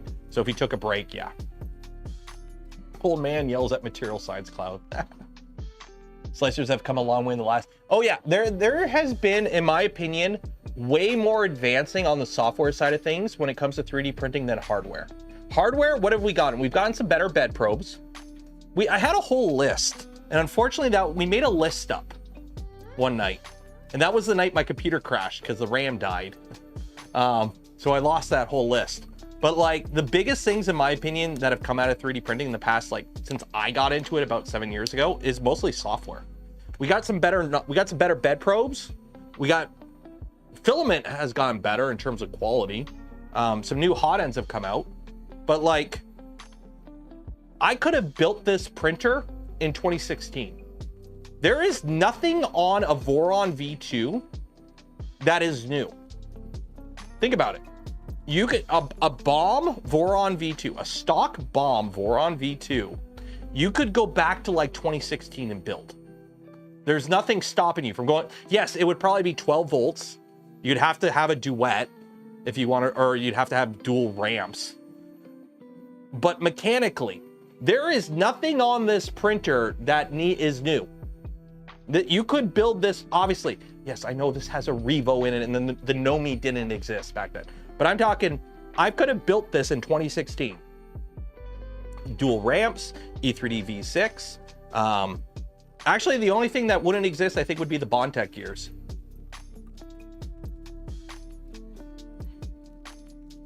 The only thing in this machine that didn't exist in 2016 to make a functional V2, if you wanted to make a V2 using the hardware of the time, was the Bondtech gears. You would have to use a different extruder. But like, yeah, you would have had to, you know, put a PEI sheet directly on the bed instead of a flex plate, because flex plates were common back then. But I mean, like, that's what I mean. Like, hardware-wise, there's not really a lot new in 3D printing. It's mostly on the software side and material side that things have. Clockwork One. Clockwork One requires the dual Bondtech gears, which are relatively new. I don't think they existed in 2016. Yeah, put a Wades on it. Big honkin' Wades extruder. I mean, we already just do what we used to do before the V2.4. Just go Bowden. Hey Ben, I will enjoy mine. Stepper drivers, A4988s. Let me play you the song of my people. I mean, I have a V1. I have a Voron 1, a V1. And you want to know what's funny? We modified it where we put a direct feed extruder on it, and I put a Volcano on it. It's still 12 volts. It's still running DRVs, and I can outrun the hot end on it. All I did was put Clipper on it. So it's still running hardware, or it's still running electronics from 2016, and it outruns a Bamboo in terms of speed. Now, obviously, it can't print as fast as a Bamboo because the hot end is a 12 volt hot end. It can't can't push enough plastic to keep up with the speed. But mechanically, it can move as fast or faster than a bamboo. So obviously, hardware hasn't changed that much. Will I try the new Elegoo? They sent me an email saying they wanted to send me one, and I'm like, sure, send it. And then I haven't heard anything, so I got to reach out to them and figure out what's going on. But they did send me an email asking if I wanted the carbon. I said, yeah. I've heard good things about the carbon. So.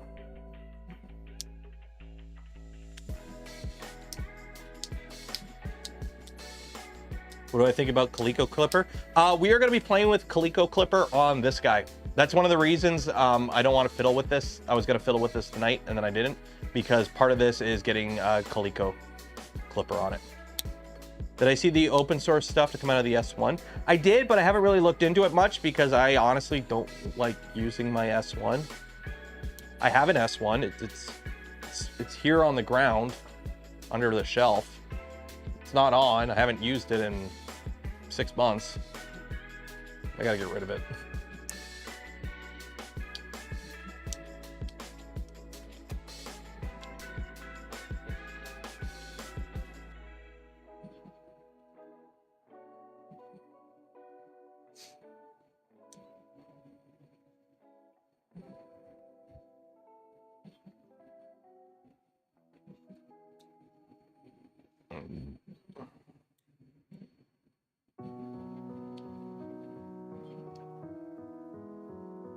It's the tiny G stepper driver doing a motion test.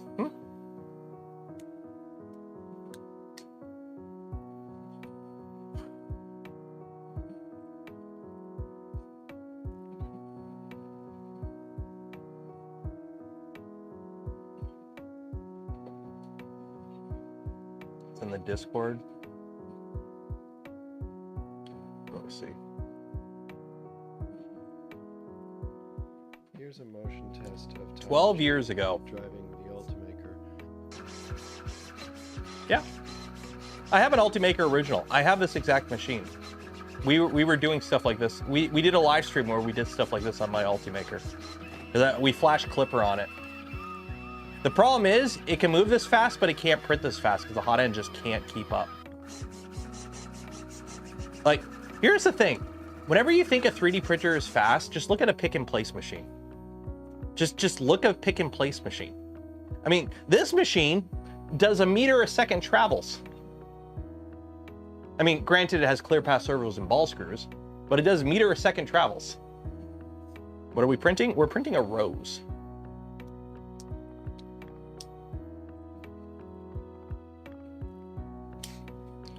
Like, it's funny when 3D printer people think their 3D printer is going fast. And that's the only reason it's cool to see it goes fast is because 3D printers, let's be honest, are just shittily cheaply built CNC machines.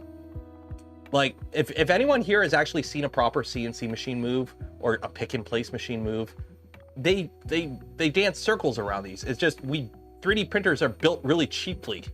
So we're taking really cheap off-the-shelf hardware and making it go kind of fast. And we're like, woo! But it's like, yeah, but in terms of actual CNC speeds, these are slow.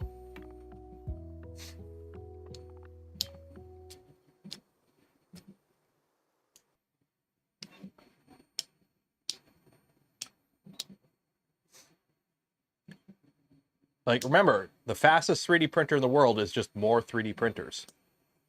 For a resin machine. Let's be honest, resin machines are pretty fast.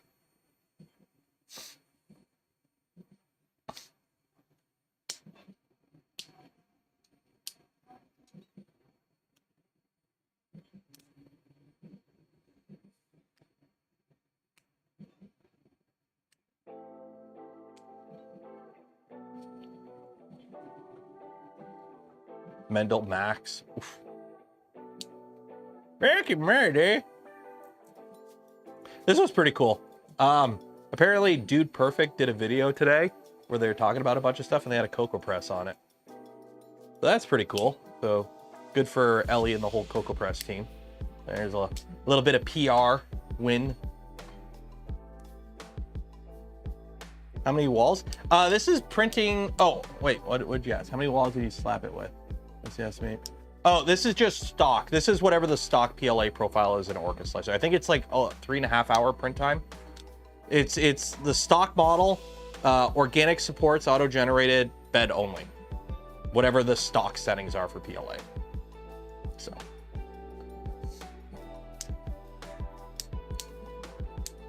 pick and place machines can be, they have to be. Any machine that has to make money, downtime, you don't make money when the machine ain't running.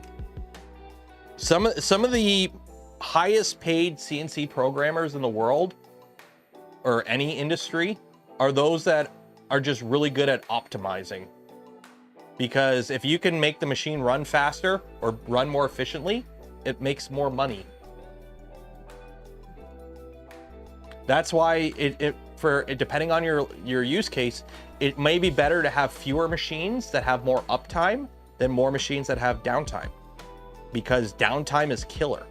That was one of the problems I used to do printed forward. The biggest cost of downtime in printed forward is when you print a full plate of parts and a couple of those parts are fails. They either warped a little bit or just they popped off the bed or something, and you had to reprint just a couple parts. That sucks. That eats up so much time. So what I would do with printed forward is I would have like multiple beds made up, and I would just go through bed 1 to 5 or whatever, however many beds it took to do a full plate of parts. And then at the end, I would have to do a makeup bed of the parts that failed. And sometimes it'd be 1 or 2 parts, sometimes it'd be 3 or 4. And I tried like, okay, what if I went and I printed a whole set of extra parts, and then that way if a part failed, I could just swap one out and I wouldn't have downtime. But then I ended up printing a whole set of parts, and the moment I used one of them, well, now I have to reprint that part. So it's downtime sucks. Fails suck.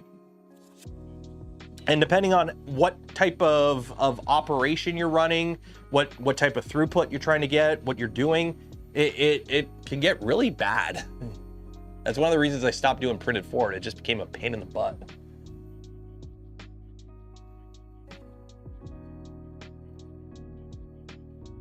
I once made a typo during servo auto tune, 120 kilogram CNC bed slinging towards me at Mach Jesus. Yep. Lathes. CNC lathes scare the crap out of me. Process improvement for welding robots was the craziest job I've had, getting 2K bonuses for shaving 4 seconds off of cycle time. 4 seconds off of cycle time when it's a 20-minute cycle times 4 seconds times 10 years. You'd be surprised how quickly seconds add up in industry. It's insane. It is insane how quickly. Like the shop I worked at wasn't we built tools, obviously. We built injection molds, but everything we built was custom and one-off. So our machines weren't really doing production. But some of the machines did have like pallet systems where they would run continuously. And when a machine went down due to like just a machine breaking, it would cause a huge amount of backaches and issues, because like stuff that was supposed to be done isn't getting done, which is causing everything to pile up down the stream. Like downtime sucks when you're doing industry stuff, when you're doing production.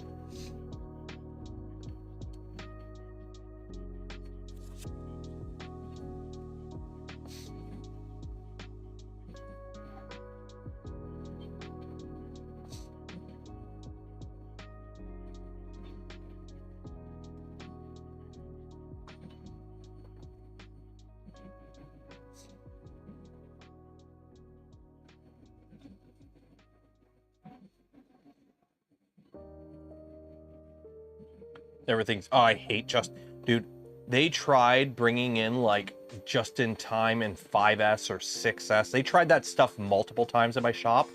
Every time after about a month or two, everyone just threw all the shit out. Like it works in certain applications. I'm a firm believer just in time is a fool's errand, because you see what happens is the guys in the office see money signs, because they go, oh, we cut all this waste and blah, blah, blah, blah, blah. Even the Japanese have phased out a lot of the just-in-time stuff, because they realize, hey, you know what it was? It was like Fukushima and like shit like that. Because like just-in-time only works until something goes wrong, and then the entire thing collapses. It's like, oh yeah, so we only make 20 of these a day because the next step only needs 20 of these a day. So we only make what we need. Okay, cool, the plant burnt down. What are you guys gonna do for the next week? Because everything you needed to do came out of that plant. And there's no warehouse full of parts you can pull from. What are you gonna do? Oh, shit. Yeah, 6S was like everything has a home and whatnot, which works great when you do repetitive manufacturing, but when like everything you do is custom and stuff is moving around all the time and you constantly move forward and backwards because it's like, oh, build the tool up. Oh, something engineering changed, take the tool apart. You're constantly moving like this. Your production schedule is like this, where it's like block of steel comes in, tool leaves the shop, and you're constantly doing this. It gets really annoying trying to stick to that stuff. Yeah, the pandemic screwed up a lot of that just-in-time shit. All it was honestly people in the offices looking at money signs going, ooh, hey, we can basically cut out all these costs.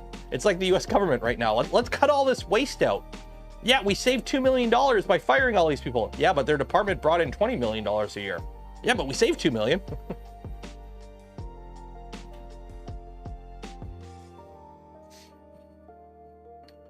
Swap in red filament. Actually, that would be kind of cool. Where would I need to do that?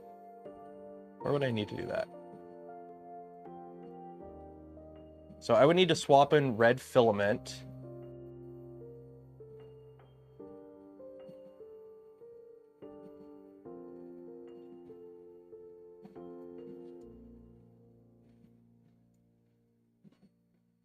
Right about, what layer is that? 382. So that's 76.4 millimeters. So what are we at right now? 43. So at 76.4 millimeters, I got to swap it to red. So let me run downstairs and find, let me see if I have a nice red. Let me see what I got here. What do we got here in the Buddy filament system? It's yellow. That's a nice light blue ABS. What do we got? Silver PETG. Ooh, that's PETG. I'm gonna have to run downstairs. Let me run downstairs. Let me see if I can find a nice. I've got lipstick red. I've got a ton of lipstick. I've got to have like a shiny red. Let me take a look.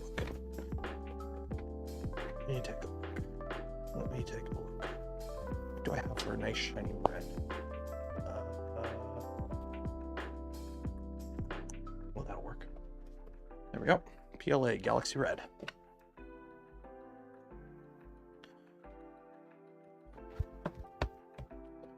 There we go. Who suggested I do this? Whoever suggested I do this was smart. There we go. So Galaxy Red.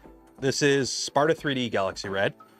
So at 76.4 millimeters, so in 20 millimeters, because we're at 44.6 millimeters, I will pause the print and I will swap it to red. See how it goes.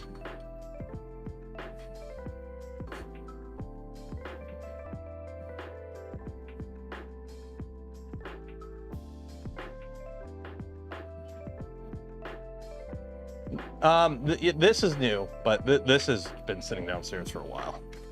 So we'll swap that out in a bit. Just order a core run through it, use my code. Awesome. Yay! The Z belts are orange, they are steel core. Do not do steel core. The only reason this has steel core belts is because we built this machine for 3D Gloop and he sent me some belts to go with it because he thought they looked good. He didn't know about the steel core belt issue, so I used them so we could at least get one picture of the printer with the steel core belts before it all broke. And the XY belt broke within like 3 hours. So don't do steel core. What kit? This is an LDO kit. It's an LDO kit. It's an older revision of the LDO kit with a bunch of extras. So like the Nomi, tool head board. I think the screen isn't, I don't know if the screen is stock or not. I'm gonna, stupid cold. What's the steel core? Steel core belts break. When you have your belt go like this, when it's a big bend radius, it's okay. But when you have like the small bend radius around the little Idler's 3D printers use, steel core belts will work harden and fail. They'll just break on you. So don't do steel core belts. Do I have any beer? I don't even know if I have any beer. Ooh, I do. I have one burr remaining. Land Shark.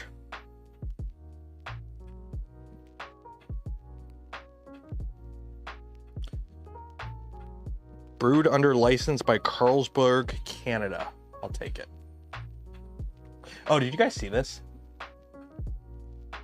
So, our government, our Ontario government, pulled all American liquor off of the store shelves. So here in Ontario, liquor you have to buy through the government. Okay, you can buy beer and wine at like a corner store or whatever, but liquor you have to go to the LCBO, the Liquor Control Board of Ontario. And the cool thing is, it's actually a good thing for people like, oh, the government. No, it's actually a really good thing because the LCBO has a massive amount of buying power, and they get basically bulk discounts. So when they go and when they buy liquor to put in the stores, they actually get really good. The prices are really good. Like, it is good pricing. So for those that are like, government, no, it's actually a good thing. They are like one of, if not the largest single buyers of liquor as a company in the world, because they run all the liquor stores in Ontario essentially, and they're the wholesaler for like restaurants. So if you're a restaurant in Ontario and you want to buy liquor to like for your drinks, you have to go through the LCBO.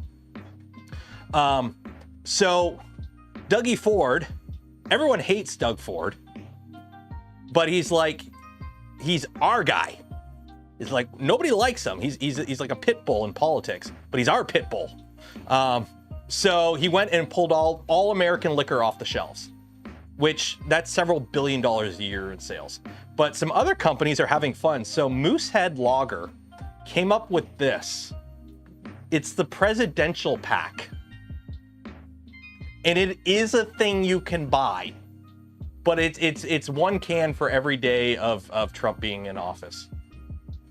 Like, this isn't like a haha meme thing. This is on their website. You can order it, and you have to like pay extra for shipping because it comes on a pallet. But this is legit a thing. Yeah, let me pull it up. Let me pull up the actual thing, Moosehead.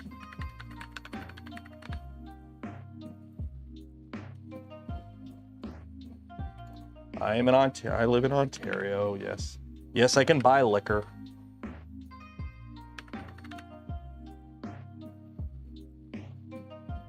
Yeah, the presidential pack.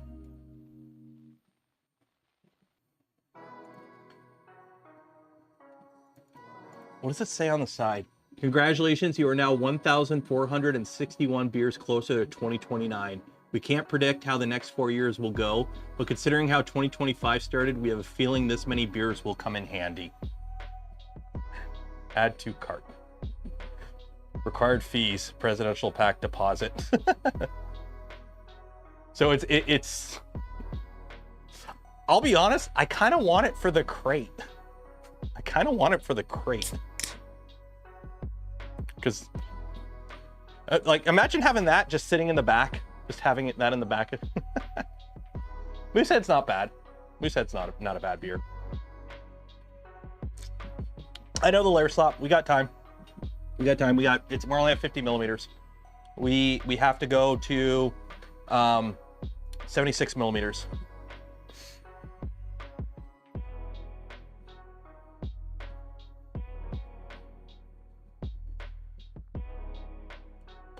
Yeah, Doug Ford here's the thing with Doug Ford. He is a conservative, okay? I like to think I'm not part of any political party. I like my guns. I like the government staying out of my hair. But I also believe that the government should do programs to help raise up. I'm a firm believer as a rising tide raises all ships. I believe the government should have programs in place to help support people and benefit society as a whole, right? I'd rather my tax money be going to stuff to make things better than bombing mud huts in a third world country, okay? But I also like guns, okay? So I'm both. Doug Ford is a conservative. He is I'm gonna tear down this nature preserve so my buddies can build a condo there. He's that kind of conservative. But the thing is, he's like that kind of conservative. He's not like an American conservative. He doesn't play like the woke bullshit politics. Like the dude is like really, his base is like inner city kids. Like he wins a lot with them because he goes out and he shovels people's driveways when it snows. Like he is a very older way of being a conservative. So basically he's pissed that people are killing our economy because his rich buddies can't make money. So he's like, screw you, no. It's kind of funny watching him doing his thing because he's on our side for the wrong reason, I think. Like he's very much like, no, if anyone's gonna screw over my constituents, it's gonna be me, damn it. He's that kind of guy. Like Christopher. Yeah, like he doesn't, the woke thing doesn't play up here. The whole woke DI, that shit don't fly up here at all. PP's trying that shit and it is not working for him. So yeah, so Doug Ford is a conservative. He is he literally just closed down a science center so that his buddies can, you know, buy the land up and build like condos and shit. Like he is a conservative, but he's at least on our side when it comes to this. It's actually kind of funny because everyone's like, go Doug, I guess, kind of, sort of. It's kind of weird. It's kind of enemy of my enemy. It's basically that. He's doing this shit because he can't help his buddies make money if we get screwed over by the Americans. So he's doing all this shit to be pro-Canada so that he can get back to making money for his buddies. It's really funny. So you know what? I'll take it. I'll take it for now. Did I change my channel? It's been, this channel has been, we've changed the name last year. So it's kind of funny. Canadian politics are weird. It's weird when people try to compare them to American politics, because in some regards it is, but it's completely like its own thing. It does. Yeah. Oh yeah. His brother. Yeah. His brother, the crack dealer, who was the mayor of Toronto.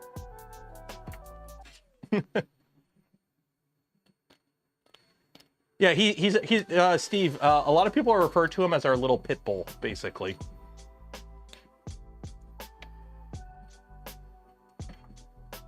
Sean, I'm a firm believer you fall back to that kind of thing when your normal argument holds no ground.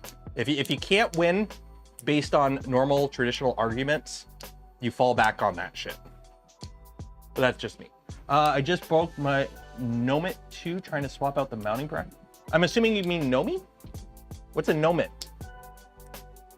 Is it an oven mitt? What's a Nomit? I'm assuming you mean Nomi. And this actually killed the fan. Disclosure on this machine, the bracket that we used to hold the Nomi in place actually was rubbing on the fan and killed the original fan. It actually killed the original fan in this. So this is a different fan. I had to swap the fan out, and I had to take cutters to the bracket that holds it because it was rubbing on the fan. So kick out. Oh yeah, the whole Ontario place thing, and nobody likes that. Super Pinda versus Beacon. They're completely different types of probes. Beacon, if you already have a Pinda and it's working for you, I would say stick with it. But if you're like shopping right now, go with Beacon. Let's be honest, go with Beacon.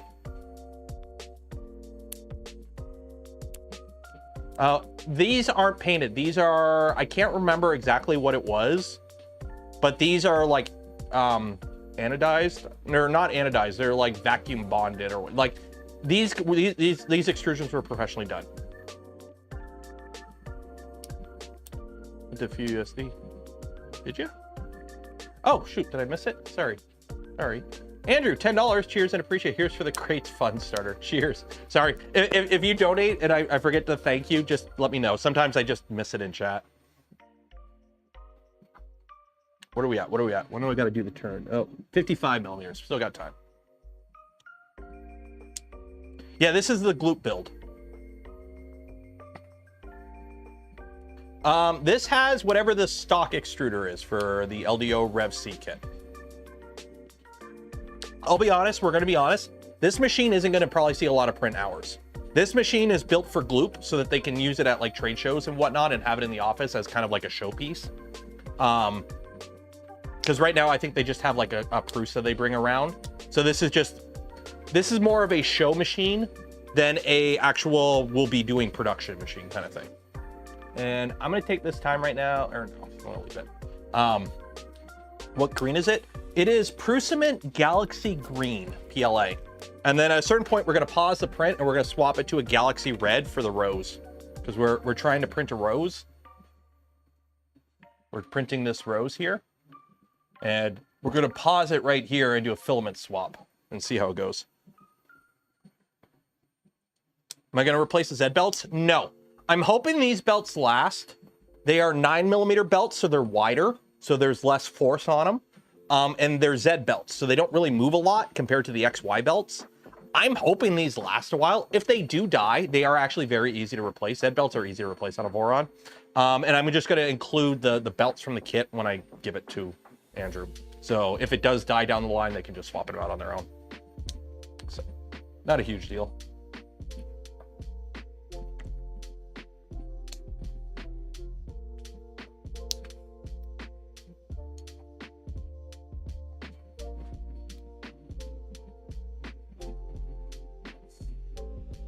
Have we tried the OSEC build plates? I think I have one somewhere. Here's the thing. I use textured PI or satin PI, if I can get it, with Vision Miner on it. I've never had an issue with that setup. That setup just works for me on pretty much all my printers. So if what I already have works, what advantage do I get with OSEC? Like, I think I have one somewhere. What do I think about the Eddy? I haven't used one yet. Oh, there are LEDs in this. They're just not working, or they're not. 1 second here. There are LEDs in this. They're just not set up. There we go. So there are LEDs in here. They're just not set up properly in the G code. So they do exist, they're just not set up right. And that blows out the light. Here, let me turn that down a bit. What is going on? Oh, is that a reflection? Yeah, it's a reflection. Like, you can't see the Nomi.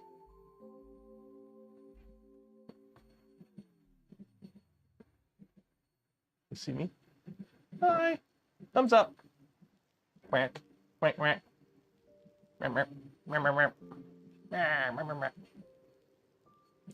What size XY? 6mm. 6mm belts. I have a couple Eddies, but I haven't put them in anything because the problem is all the machines that I would put an Eddy in, I've already swapped over to using nozzle probes. And I like nozzle probes over not nozzle. I like contact probes. So.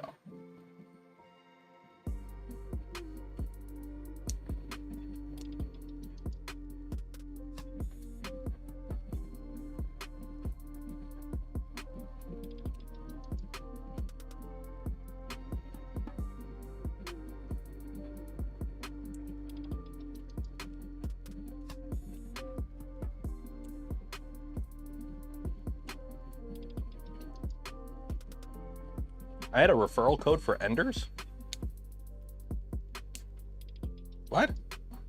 Unless it was like an AliExpress one.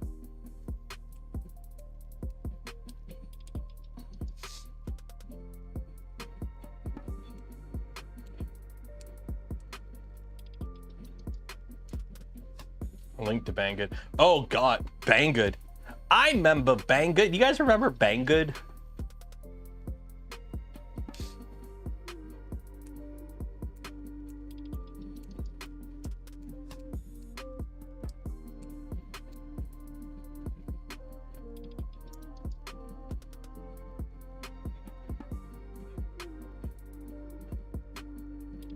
I remember Banggood.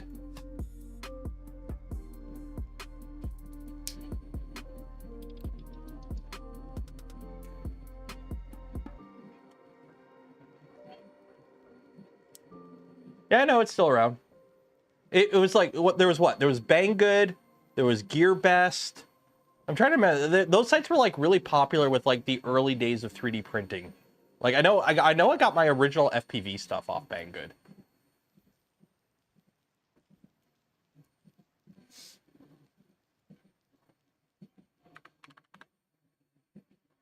What extruder and hotend would you put in production machine? It depends on the machine and what it needs to do.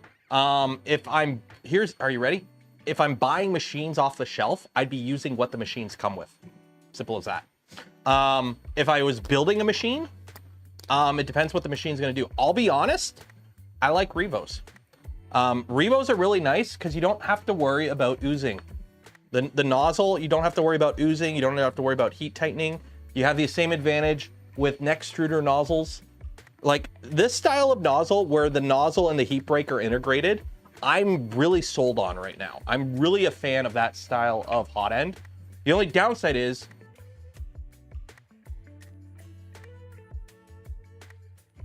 got the black lung. They're proprietary. That's kind of the downside. Like, don't get me wrong, something that uses V6 nozzles is great because there's so many different styles of V6 nozzles and you have a lot to choose from. But like, if you go into an ecosystem where it's like, oh yeah, they're all Prusas, you still have like a lot of options for Prusa nozzles now. So, or Revos right now. Like the Revo ecosystem is fully fleshed out now. So, like I've got the Core 1's printing right now. It has an extruder Diamondback nozzle in it from E3D. It's a great nozzle. Kind of delicate and expensive. They are, I'm not going to disagree with you there. They are more expensive. In terms of them being delicate, it's nature of the beast. Thank you, Slice, for your patent. But it's kind of like you kind of have to deal with it. Like, here's the thing, like, as long as you don't crash, you don't gotta worry about it too much, right? But yeah, like this has a Revo in it. I haven't broken a Prusa nozzle yet. I'll be honest, I haven't broken any neck extruder. I think the neck extruder nozzles are beefier than a Revo. So for example, here's a neck extruder next to a Revo. The neck extruder does have a little bit more beef to it in the throat, I want to say.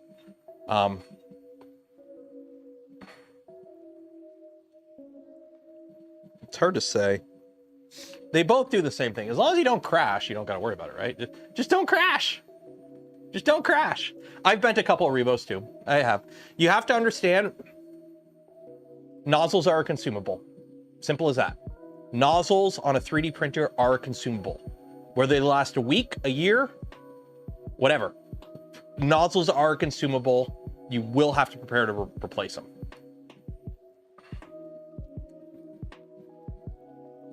.8 high flow obsidian. Yeah, like if you're running Revo with the high flow hot end and the high flow nozzle, they actually can move quite a bit of plastic.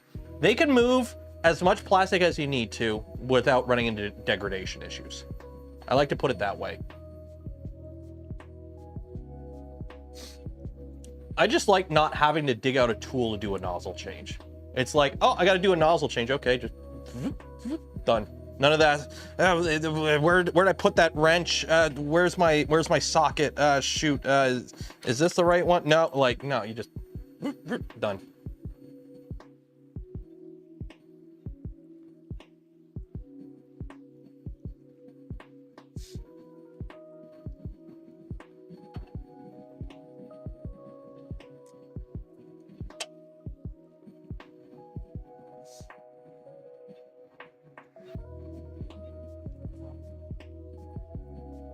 Remember, it doesn't matter how fast you print. If the print fails, it doesn't matter how fast you're going.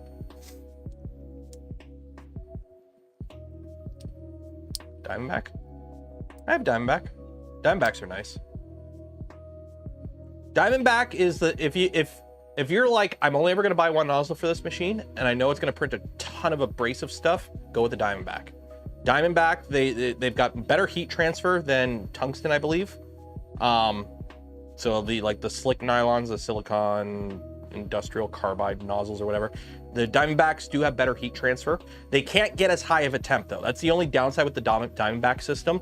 You can't do high temp with it. You can't get above 300 with them, at least currently right now, because they are an insert, but that insert is freaking a diamond. They are literally freaking diamonds in there. So like, for example, if I was setting up a print farm where all I did was print PETG CF all day, on Prusa's, yeah, they'd all have Diamondbacks. So, doesn't the Revo PZ? Yep, Revo PZ basically turns the Revo into the probe itself. My 1v2 over there has it, has a Revo PZ. I like it. And I think they're back in stock, so if you want to get one, they're back in stock finally at E3D. So I think I do have an E3D affiliate link, so if you want to grab one using that, that'd be great.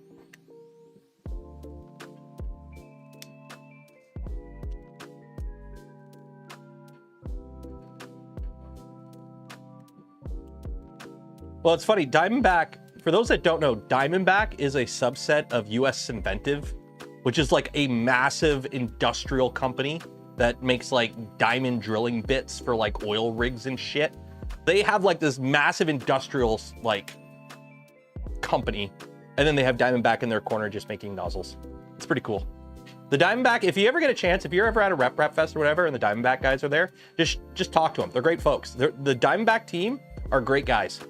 Because it's funny talking to them at 3D printing events, because they go to like all the industry events, right? So they go to the really expensive, like, wear your suit to this event kind of thing. And so when they go to like Rocky Mountain, it's just like a chill weekend for them, where they just get to nerd out with regular people. It's like, oh my God, regular people. It's actually, it's quite a difference. Okay, what are we at? With 65 millimeters, almost there, almost there. Remember, 76 millimeters. I gotta pause it. I think. Yeah, 76 millimeters. 76.4 millimeters. I gotta pause it.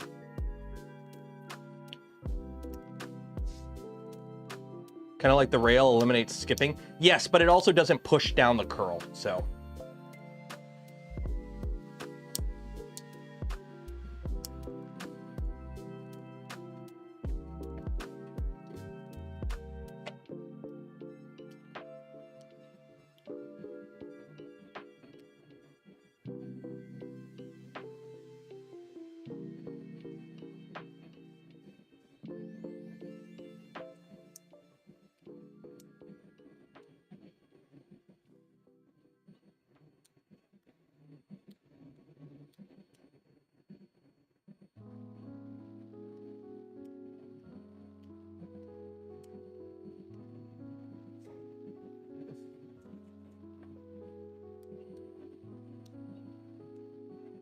Yep. Zach did a video there. Am I still doing gaming streams? I'm gonna try to. With me being sick the past 2 weeks has been completely like killed that. I might do one on Monday. I'm gonna try and do one on Monday. I know we have to finish up Armored Core 6, and then I think we're gonna try Cyberpunk, because I've never actually beaten Cyberpunk. So we might do that or something. We'll see. We'll see. We'll figure something out.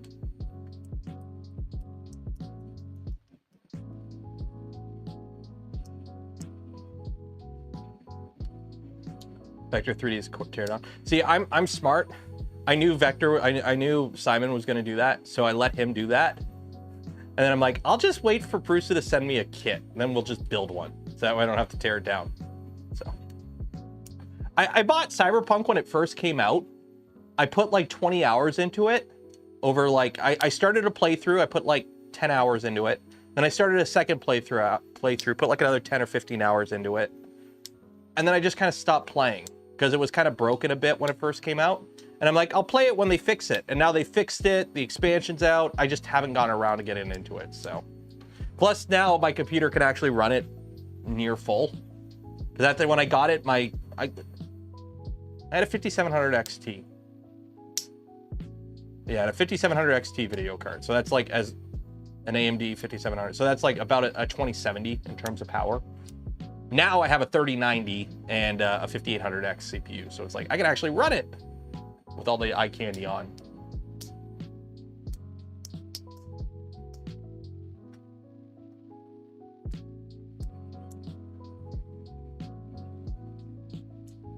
Although what other game just came? Monster Hunter. Monster Hunter just came out, and that's also got some seems pretty popular. Although I'll be honest, Monster Hunter seems like the kind of game you buy when it's on sale.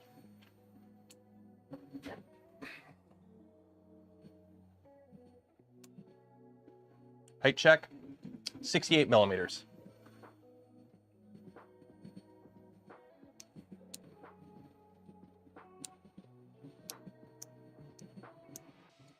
Yeah, that's what the other thing I've heard. It's kind of busted on PC. What's next for the AI assistant? So right now it's working. I can talk to it, but I need to figure out an interface. So I need to build a case for it so that I can have it in the garage, because obviously I can't have it in the garage right now without a case. It'd get destroyed, dust and whatnot. But I need to change up the interface on it. I'll be back in a second. I'm gonna go turn it on, and then I actually do have to run to the washroom. So I'll be back in 1 minute. Watch this, do that thing, and then I'll be back.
I'm back. So yeah, so when it comes to Alt, for those that don't know who Alt is or what Alt is, it's a little AI computer I'm building to eventually hopefully be like a co-host or just a assistant on the live streams. It's somebody to banter to essentially, just for fun. So I've done a few videos on it. We've done a stream or two with it.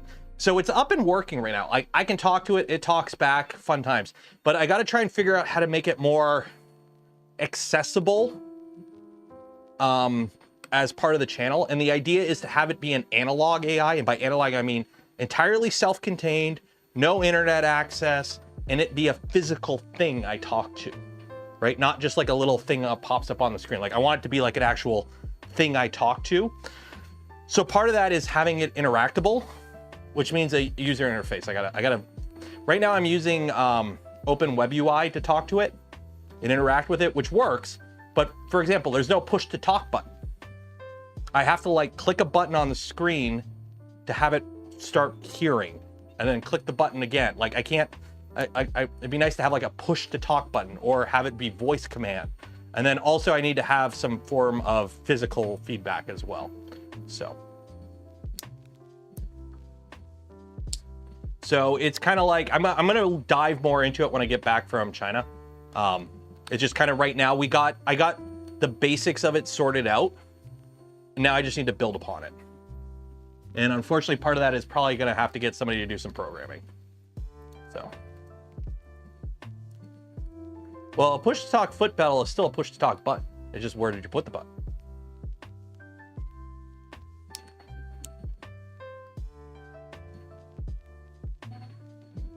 New Sesame AI voice. Oh, it's very responsive now. Like we got it fixed. So now it is using GPU acceleration for the voice. And now it's pretty much like, hey, Alt, how's it going? Oh, it's going good, blah, blah, blah, blah, blah. Like the feedback is near instantaneous now. So there's no 8-second delay anymore. That's gone. So now I can actually talk to it. So Nemesis, I don't want to do a screen with a face. What I kind of want to do is have a camera on it. So the idea of it is to be a console. It's going to be a console, okay? And it's going to have a little screen on it. I would love to find like an old CRT, but CRTs are huge. I would love to find like an old screen, like an old CRT, but I'll probably just use like a cheap screen or whatever, cheap LCD. But then I want a camera. And the camera, I want it to be on a tilt pan zoom so that it will follow motion. So that way it'll like look around, and then the mic will be built into the camera or into the head. So that way it like, that's how it hears. It'll basically follow noise or voice. And you could do that on a Raspberry Pi. But then I want it to have like a little like waveform for when it speaks. So that's going to be its feedback when it's speaking is a waveform. So I got to figure out how to make it do a waveform generator. So kind of like, yeah, kind of like Plankton's girlfriend. A mixture of Gertie from Moon and Plankton's girlfriend. Or wife or whatever, Karen.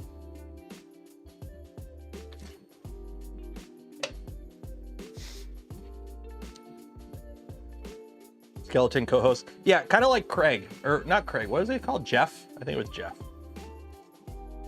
But basically I'm taking a bunch of random ideas from various different things and kit bashing it together into one thing.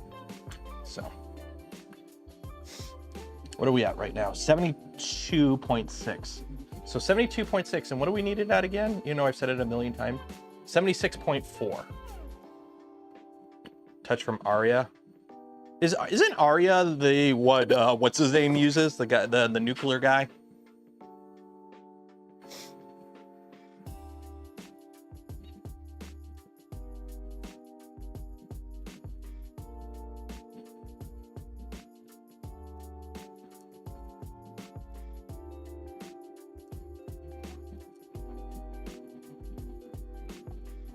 Oh yeah, Kyle Hill. I met the guy at Open Sauce. I talked to him for like half an hour and I keep forgetting his name.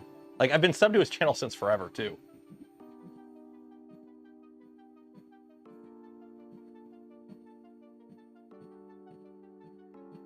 $76.4. So hopefully the pause on this actually has it go and sit at a certain point.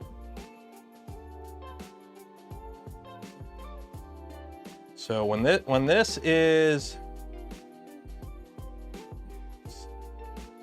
367, and we need layer 382. So when this is 382, I hit pause. I don't want to do a Fallout aesthetic. I'm trying to go with like a early 2000s aesthetic, like, because I'm 37 in 2 weeks. Anyways, so for me, nostalgia is that like late 90s, early 2000s era of computers with like CRT screens, dial-up internet, like that's nostalgia for me. So that's kind of what I'm kind of going for.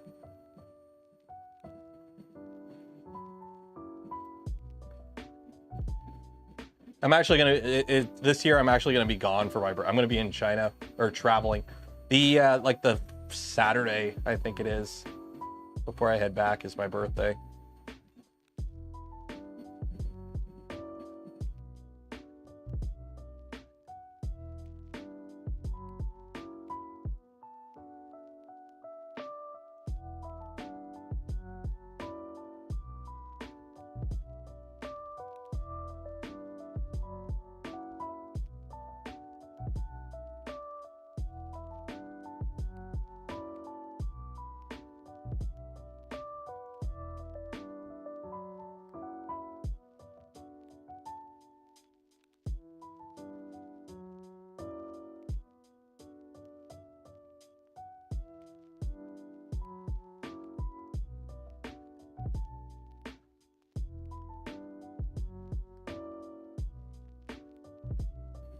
mute. I didn't mute myself. I don't know how I accidentally hit that button.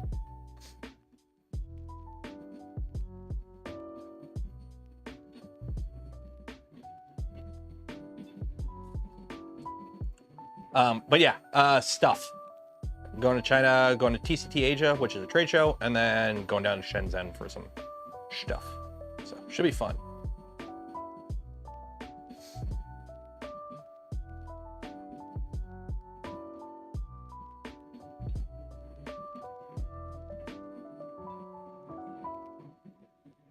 Good old engagement bait. Speaking of engagement bait, do you want to win some filament from POLYMAKER? There's a link in the video description. You can enter for your chance to win. Do this now. Do it now. Yeah.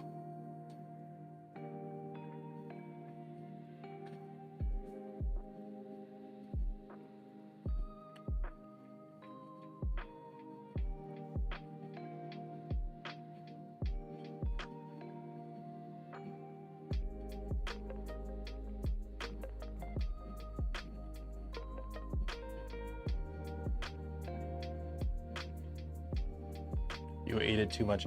Dude, I'm been bad on my diet. I went out for pizza again yesterday after the stream. Yeah, we got the color change. We're at layer 375. At layer 382, we do the, when this says 382, we do our color change. So soon.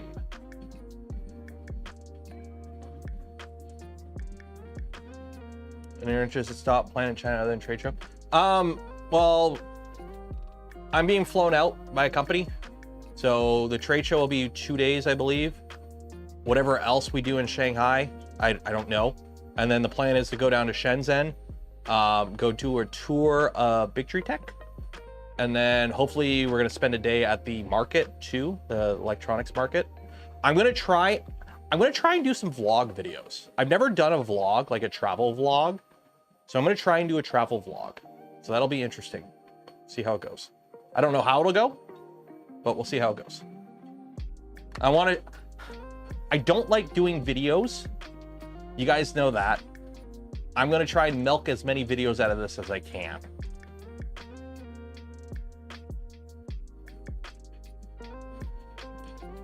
No, it's 0.2 layer height. It's 0.2 layer height.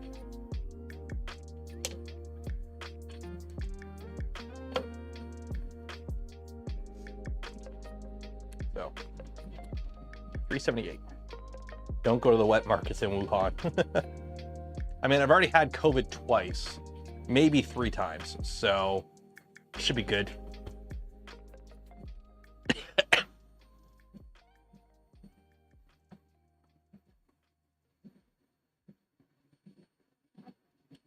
Do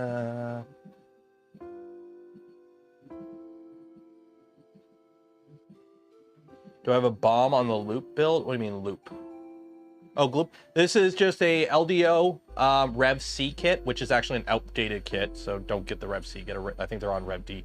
So it's an LDO kit with the Nomi, Big Tree Tech EBB 36 tool headboard, and a few other parts that are different. Oh no, 381. Or correction, we're at layer 380. The problem is when it does the Z hop, it moves it up to 382. Okay, so now we're at layer 381. So it'll be soon here. I gotta pause it.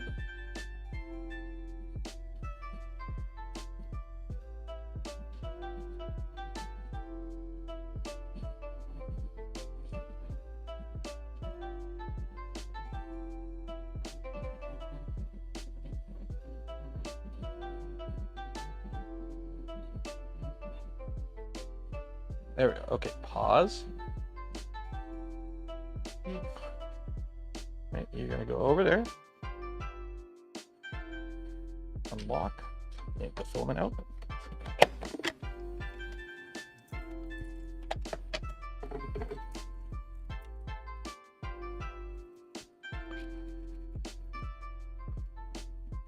Go there.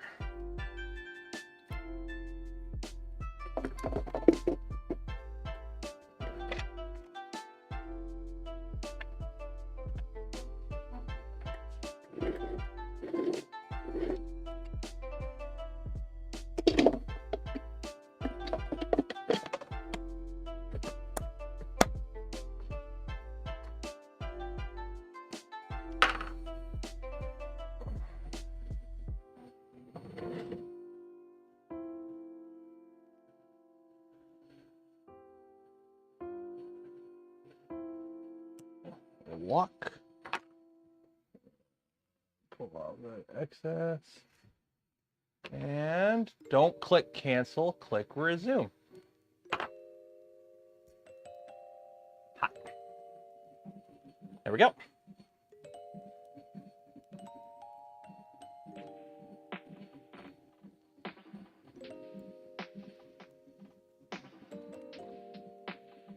And there we go, we got red. Yeah. So for those that are wondering how an MMU works, that's an MMU. This is an analog MMU. So for all those fancy, AMS systems, Prusa MMU3s, all you're essentially doing is automating what I just did. That's how you can do hue forges without needing an MMU, because you only need to do that like a couple of times a print. Yeah, analog MMU. So there we go.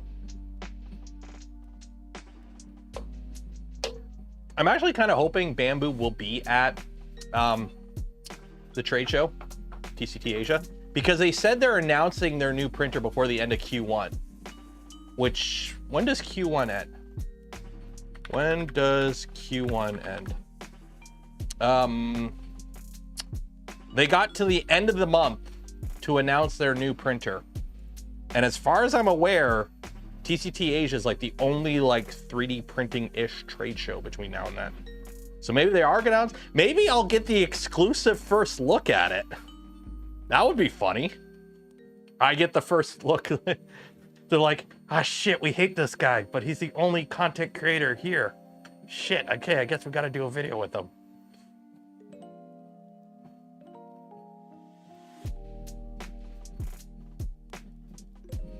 Yeah, see, that right there is why I want the AI. Stupid, like, here's the thing, you have to understand, anything you ask an AI, you cannot trust the answer.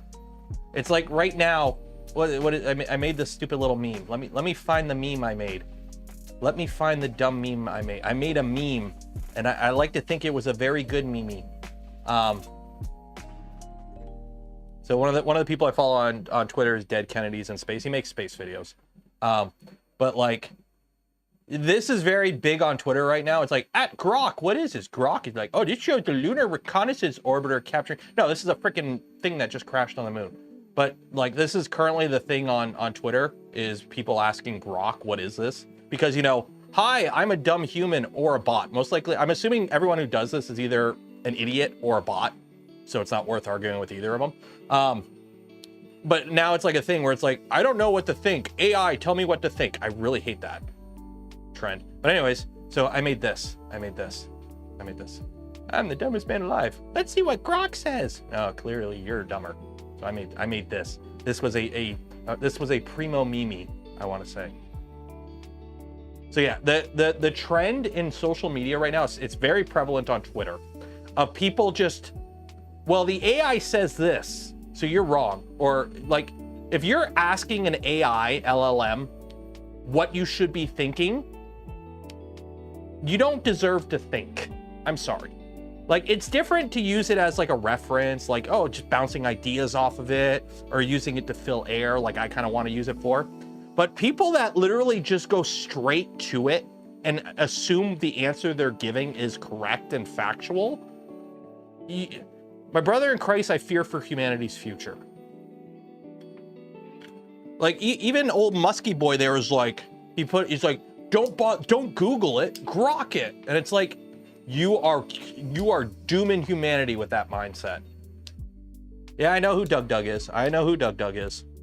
One of the many places I've gotten the idea from. So yeah, like, using an LLM is a tool.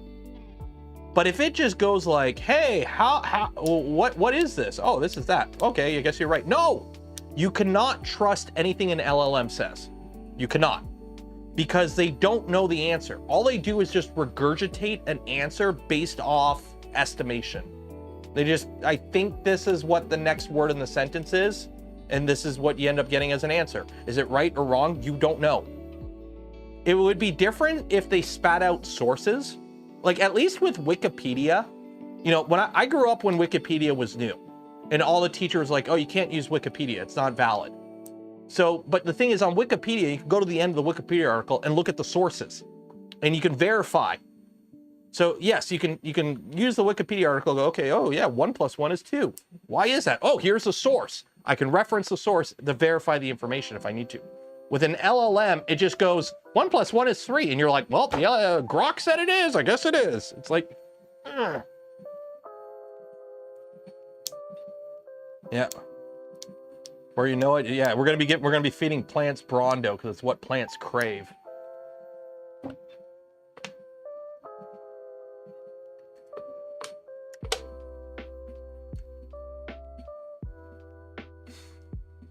I will say Alt knows how many R's are in strawberry, so I give it credit for that.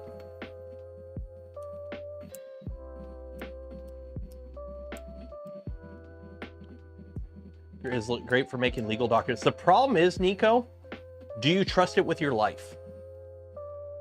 It's like right now, companies, there's a reason AI is not profitable. It's because it's not good enough. No company is willing to sign off on letting an AI chatbot basically do stuff that has a large financial impact. They're okay with letting it be like a call center for help tickets and shit like that. But until like a company is willing to like, here AI, here's 100 grand, do investments. Nobody, like, it's not really that profitable yet because you can't trust it. Everything it does has to be like, you have to verify it essentially.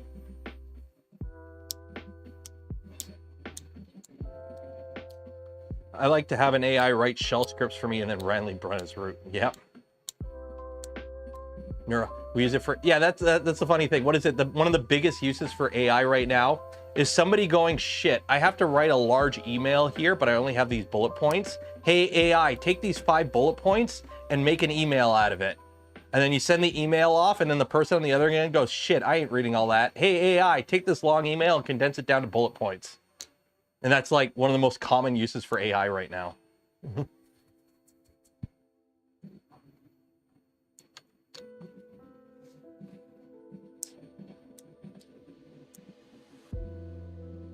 Dead internet. Oh yeah, the internet's dead. Dead internet theory is valid. Like what is it?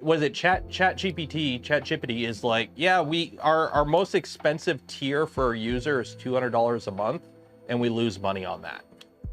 And if ChatGPT is like the only AI company that's actually kind of making some money and they're still losing money, what does that tell you about the industry as a whole? Oh, so easy to corrupt. Like, why do you think I like running local AIs? Why do you think I like having my AI local? One, no censorship. I can ask, hey, Alt, American Bradleys are rolling down the 401. Where's the weak point in the armor? And it goes, okay, this is how you do it. This is how you make a bomb. I'm like, cool, let's do it. Yeah, not having it censored is kind of fun. Having a unshackled AI at your fingertips is kind of fun, not gonna lie. It don't care.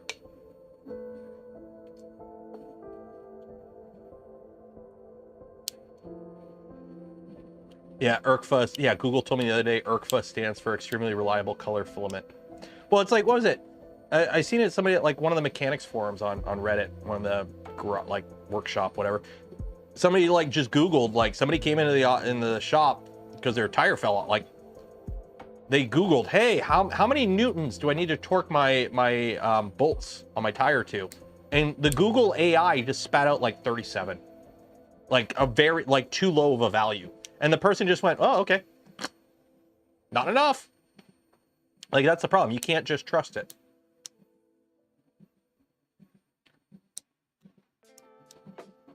I'll admit I've used it before for ad reads. I've used it before to help scripting on a video where it's like, I don't know how to say this, which is funny because like I can talk for 3 hours straight. I'm yapping about random shit right now and it's coming out fine, I think. But if I try this when I'm not live, it takes me forever to do a video. That's one of the reasons I hate doing videos. I can't talk when I'm not in front of people. It's weird. So I'll use the AI to bounce ideas off of, essentially. can't wait for it. Kisker, I am waiting for the day. I would love for like a virus to sweep through the internet and shut down all the bots. I would love to see how Twitter is today if all the bots disappeared overnight. It would be very interesting. Because I think my block list on Twitter is up to several thousand now. Because as I go through, every time I surf on Twitter, I literally just actively block everyone I think who is a bot. Just straight up, I just block them. I don't mute, I just straight up block. And I have like thousands blocked.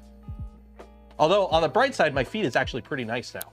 I've managed to actually curate my feed by basically blocking so much. And it's funny because I noticed within a week of doing that, because it tells you when a post is blocked. And it's funny, after about a week when I started doing that on Twitter, where I would actively go through and block anything I think is a bot, if I click like on a post from like Elon, the first like several dozen replies to it are automatically blocked for me, because it's the same bots. It's something like, I can't remember, I'm not going to say exact statistics, I can't remember it, but something like the extreme vast majority of power users on Twitter are just a handful of bots. And once you block them, it like just clears out so much of it. It's ridiculous. And meme accounts. Oh my God, I blocked the meme accounts like no tomorrow. They're horrible. He didn't get rid of all the bots. They're worse than ever now. Hi, I'm first name, correction. Hi, I'm first name, second name, lots of numbers, and I got a dumb opinion for you. That's modern Twitter.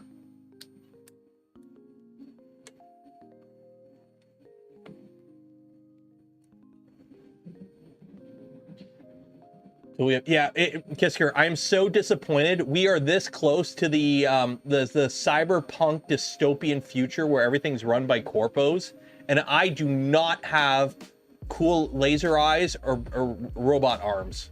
Like, how do we end up getting the shitty parts of the cyberpunk future without the cyberpunk stuff? Like, what the heck? There is no way to share block lists on X like there is on Blue Sky. And it's not X, it's Twitter. The guy dead names his kid, I'm gonna dead name his site.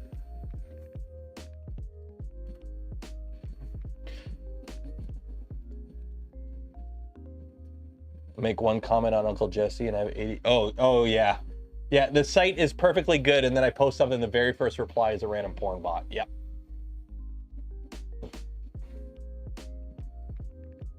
The black wall like in Cyberpunk, yep. I miss the old internet.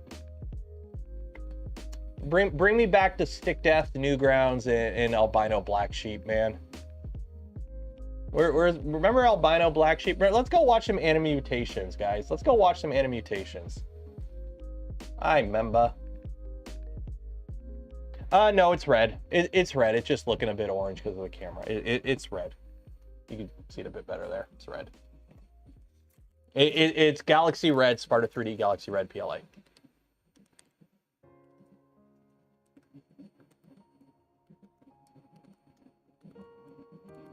Copilot. I hate Copilot. I am this close to getting Windows off my main desktop. I am very close to getting Windows off my main desktop. I'm still using it because I don't want to make a big change before going on this trip. Just because I use DaVinci Resolve for editing, and I'm pretty sure DaVinci Resolve works pretty good in Linux. I just haven't, I don't want to make the plunge yet.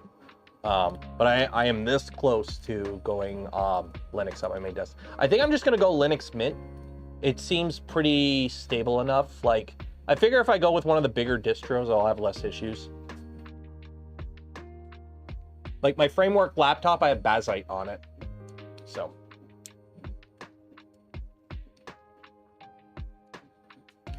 Like, put it this way, I don't know what happened. I did a Windows update. Control-Alt-Delete doesn't work on my desktop.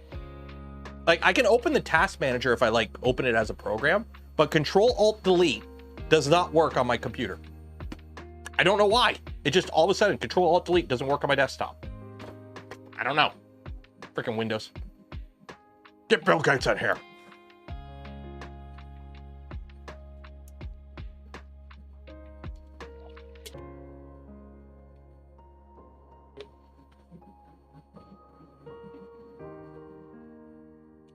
Is Orca good on Linux? I think it is. Well, here's the thing. I don't have to worry too much about it Because for example, Fusion, I have this desktop and the desktop downstairs both have Fusion on it. So if I gotta use, I'm gonna keep these computers, I gotta keep Windows on. Simply for the fact that they're my main streaming PCs for this work. And some of the software that I use for 3D printing is only on Windows, especially like especially like Cheeto Box and stuff like that. I don't want to fiddle with that shit on Linux. So these computers will stay Windows. So I'll always have Windows computers. I mean, like my wife's computer has Ubuntu on it because she has a habit of accidentally downloading stuff that screws up her computer. So I just said, screw it. I put Ubuntu on her computer. And I mean, like she plays Baldur's Gate on it just fine and whatnot. So I'm not too concerned. It only works properly on Linux if you have it. Well, I have a 3090, so we're good there. Being the last Windows. Yeah, like I had Windows 10. I do have Windows 11 now. I don't like it. I don't like it. Every time I do an update, they're like, look at all this random AI shit we shoved in here. It's like, get out of here.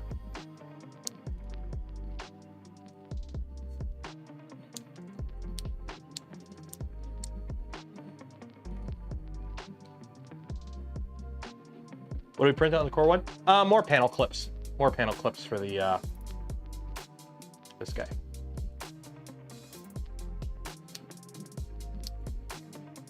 You need a good NVIDIA GPU. Well, here's the thing, Kisker. Do you need more is VRAM a thing, or do you just need more processing? Because the problem is, like, I'll be honest, the 4000 series is what you want, because the 5000 series from NVIDIA is kind of a paper launch, and their performance is not as good as they were saying, unless you use a crap load of the AI shit. But honestly, you know who you need to ask, Kisker? Grant. 3D Musketeer, go ask him. He does scanning. He's the guy you should be talking to about that. So, go talk to Grant.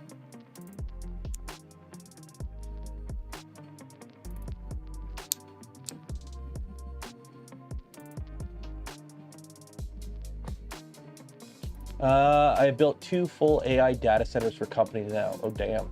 Hey, Nura, do you happen to have an H100 kicking around that I could borrow?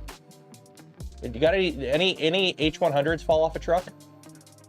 If so, DM me. We'll work something out. Who does not want? I hate fake. I am purposely sticking at 1080p so I don't have to run frame gen or any of that bullshit.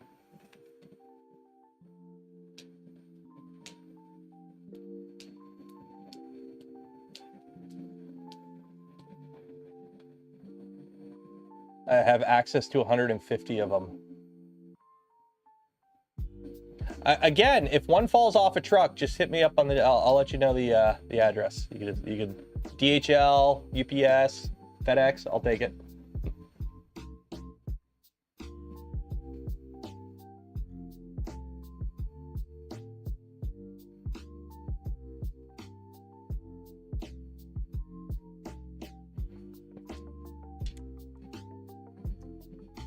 Because right now it's funny, Alt has a 3080, and it's funny how even like my main desktop, I have a 3090. It's more the VRAM, because any model that will fit on the 3090 will run, and it runs faster than I could speak. So like if I'm using it for, you know, me just what I use it for, which is just dicking around and whatnot, having fun with AI shit, it's fast enough. So it's like, it's more VRAM issues at the scale I'm playing at, running AI at home. It's VRAM is the limitation, not processing speed. Because any model small enough to run on a 3090 isn't going to be limited by the 3090 GPU. It's limited by the VRAM. Because the models are so small that fit on consumer GPUs, you're not really utilizing all the processing to a point where it makes sense. At least for like at-home personal use. So that's like the limit right now with Alt is Alt has a 3080, which only has 10 gigs of VRAM. So it's because Alt is meant for communication, like being an interactive co-host, it only needs to think as fast as it speaks. So. How can I add custom G code in Prusa Slicer to change number of walls at a certain layer? You have.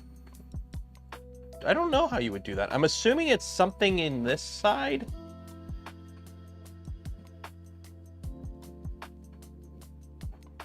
Add custom G code. I don't know. I don't know how that would work. I'm sure it could be done. I don't know how to do it because I've never had to do it. I would ask in like a Prusa forum or something. Unless somebody in chat here knows. And if you do, you get chatted on the Discord.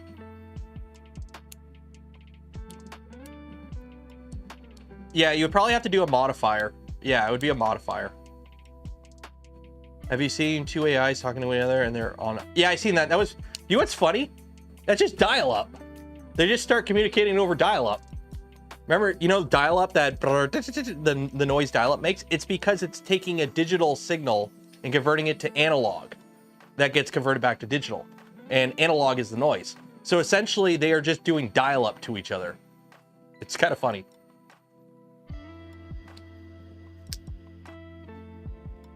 What are we at right now? Oh, we're doing the giveaway. You got 7 minutes.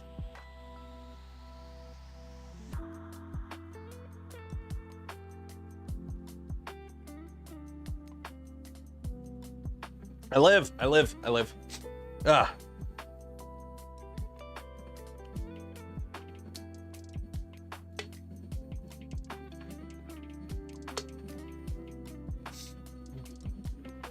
I will say this is coming along pretty good. I'm just really hoping nothing breaks when trying to break off the supports on this.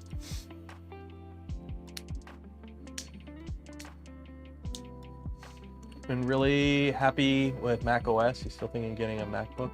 Oh, I'm not looking at getting. I have a Framework 13 for my laptop. That will last me as my laptop for years. My old laptop was like a T480 or something, Lenovo. Like, I don't go through laptops often. I really only use laptops when I travel.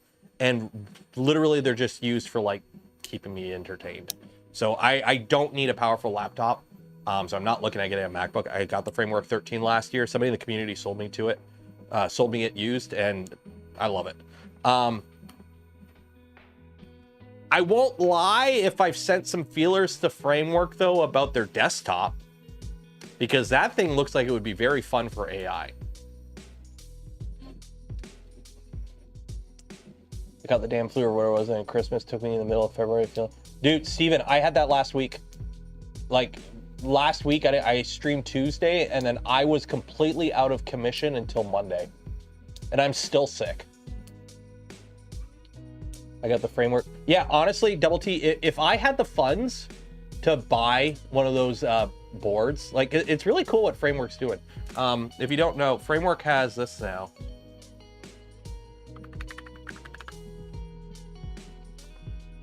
So it kind of sucks because Framework, the whole thing with Framework is being repairable. But the problem is, like, with the it's the Ryzen AI Max. And because it's a Ryzen AI Max, the RAM is soldered and you can't get around it. And they have to do it that way for speed. Apparently they tried all they could to try and make it so you could swap the RAM out, make it like SODIMM or whatever, and it just won't work. So they have this guy. You could buy it as a full computer. So you can get, it's the AI Max, 128 gigs of RAM.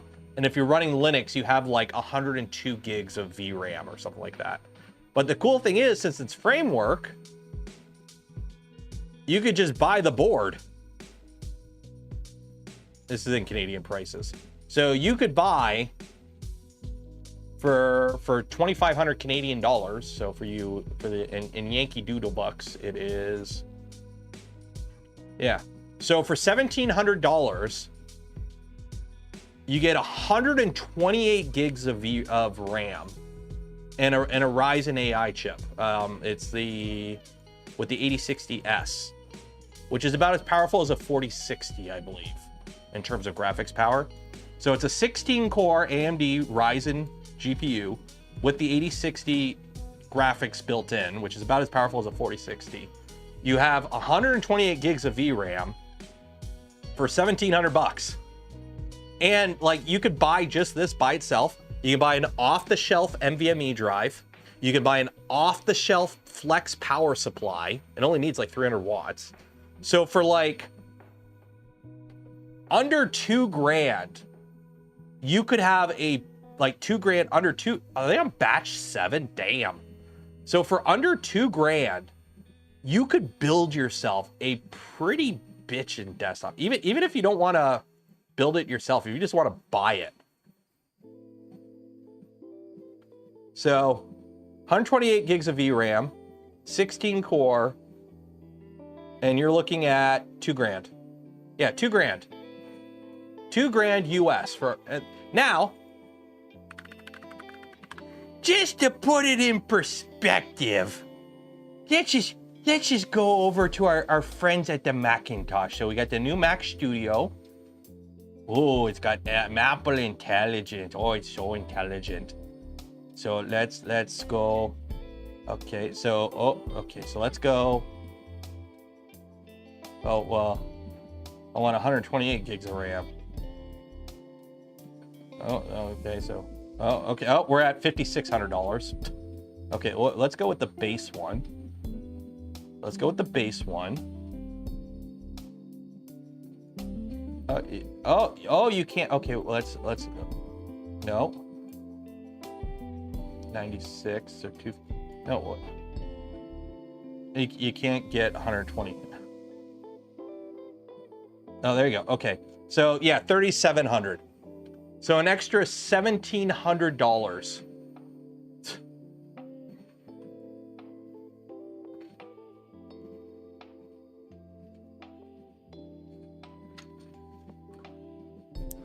You got in batch 1? Nice.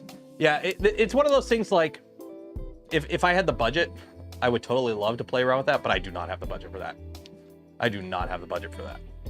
There's a reason it's like, the AI stuff I'm doing right now, a lot of it is generously funded by contributions of the community sending me scrap hardware, or not scrap, but like their old parts. I'll try it. If I hate it, I'll ship it to you. Double T, I'll take it. If you are disappointed in your AI box, I will gladly accept it.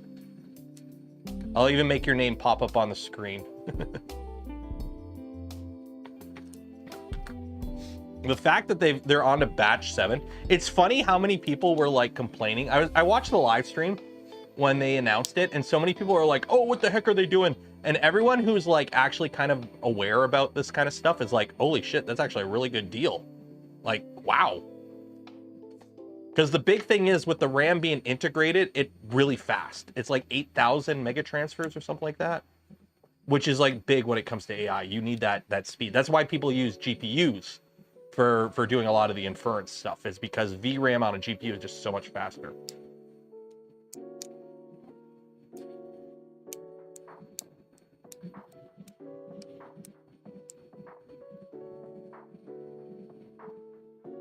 I'm at 3,200. Well, I'm on DDR4 on all my computers. Oh yeah, Project Digits is not gonna be cheap, because Project Digits is gonna have like a shitty ARM CPU.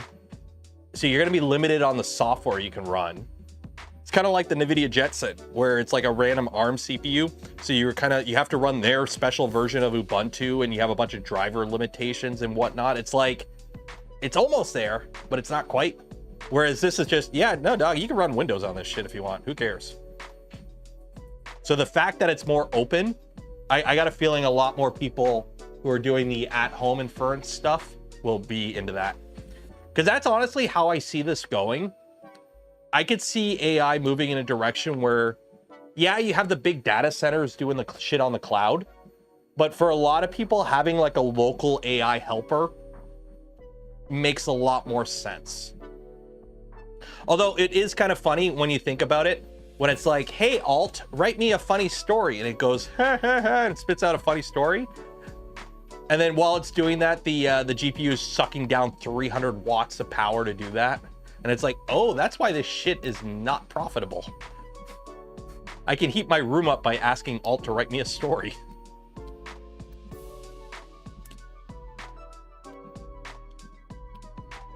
Windows and Linux support with a Llama support. I have a Llama on my Framework laptop, and it, oh no, it's running on CPU. It's not running on GPU. That's right. The ROC M support with AMD has been kind of shit. So it's getting there though, from my understanding. Okay, let's do this giveaway. Let's do this giveaway. I will give you, since I forgot to give you the warning, I'll give you 3 minutes to enter for your chance to win some Polymaker filament. Link in the video description.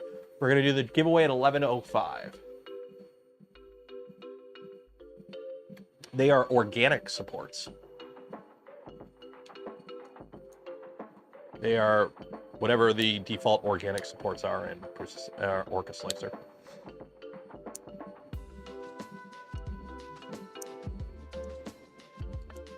Although I believe with digits, well, even this, I seen they had it. Do they have like the learn more? Where's the box? They built this thing that they showed off. It was very Jeff Geerling of them. Ah, shoot, they don't have it. Let me see if I can find it here.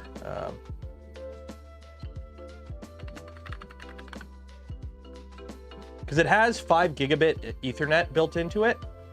So that they went all Jeff Geerling on it, and they built this. Where is it? Where is it? This. They built a cluster of 4 of them in one of those Geek Pie mini racks. So you got 4 of those with 128 gigs of DRAM each for $2,000, and then a bunch of switches, and boom, that will run DeepSeek R1, I believe. Like, for relatively cheap, if you think about it.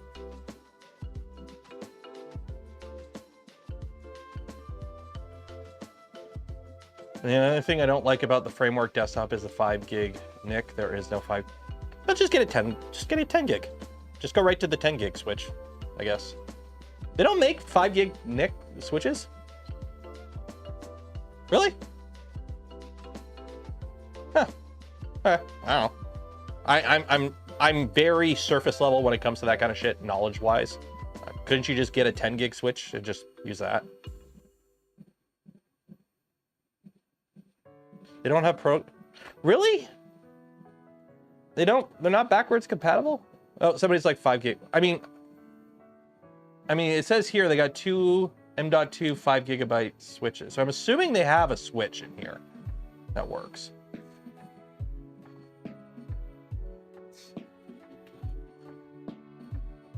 I have one in my house.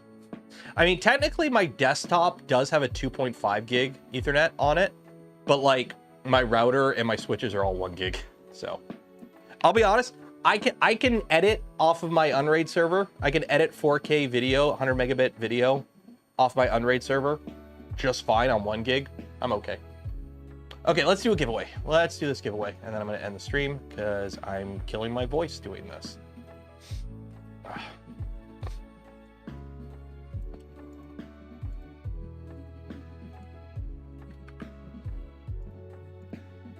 Names.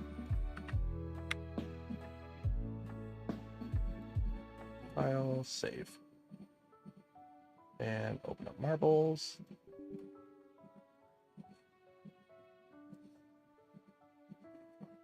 I'm using 40 gigabit USB 4. Okay, well, USB, if you get 40 gig over USB, then freaking send it, I guess. USB-C is 40 gigs? Then why are we using Ethernet? I'm assuming it's a travel distance thing too. I'm assuming that 40 gig over USB-C isn't as reliable as Ethernet.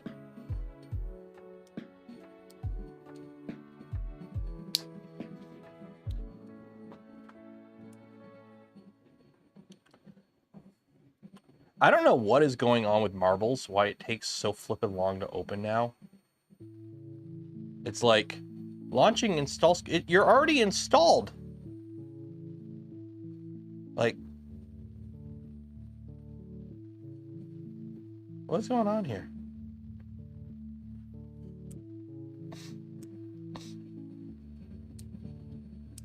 USB can't be switched. Both distance and PC to PC. Okay, I guess that makes sense. Max distance of 300. Oh, so it's 400 gigs over like that much.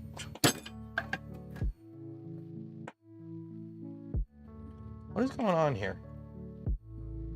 Play.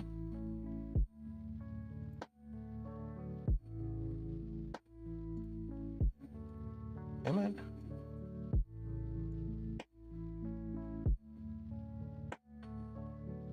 I don't know why Marbles doesn't want to launch all of a sudden.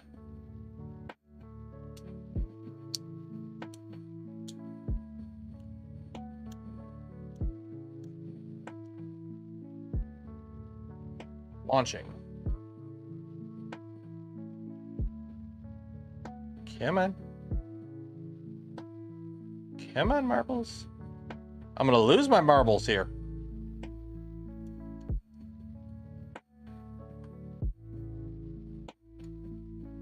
Okay, there we go. I should probably uninstall it and reinstall it after all the glitches we had.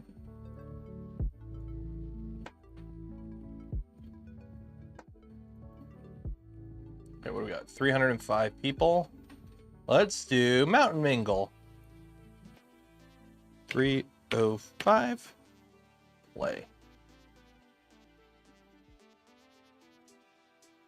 Just me on the...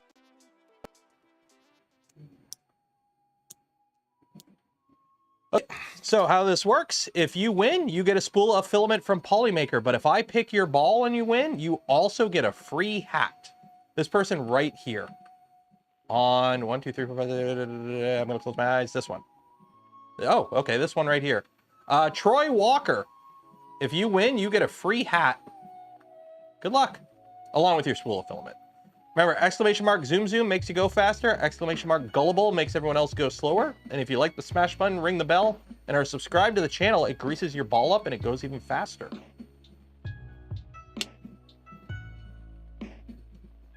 Two GTX 570s? Yeah, those are a little outdated, I'll be honest. Like, you want pretty much anything RTX. Like, yeah, like the 1000 series cards can kind of do it. But you want CUDA and you want the newer stuff.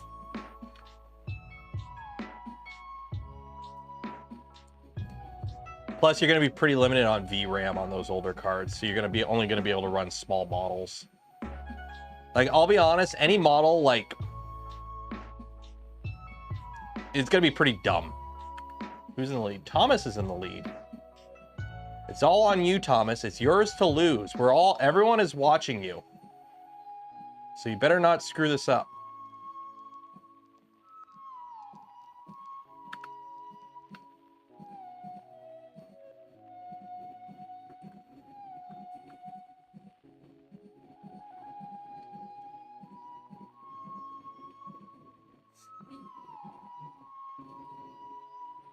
Nope, Thomas is still in the lead. It's your game to lose, Thomas. We're all critiquing you with our critiquing eyes.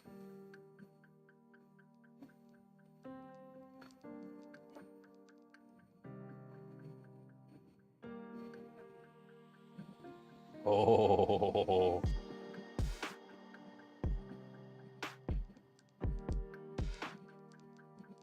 We're all critiquing you, Thomas. Oh. You're losing it, Thomas. You're losing it.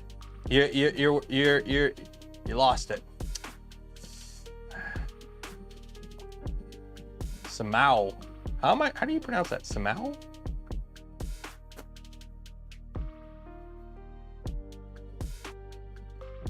John, it said you were first because it measures whoever's in the lead as the crow flies to the end.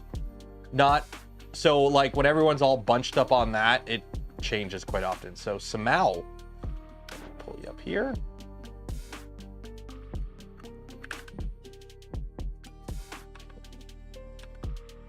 There you go. Okay. So you have won yourself a spool of filament from POLYMAKER.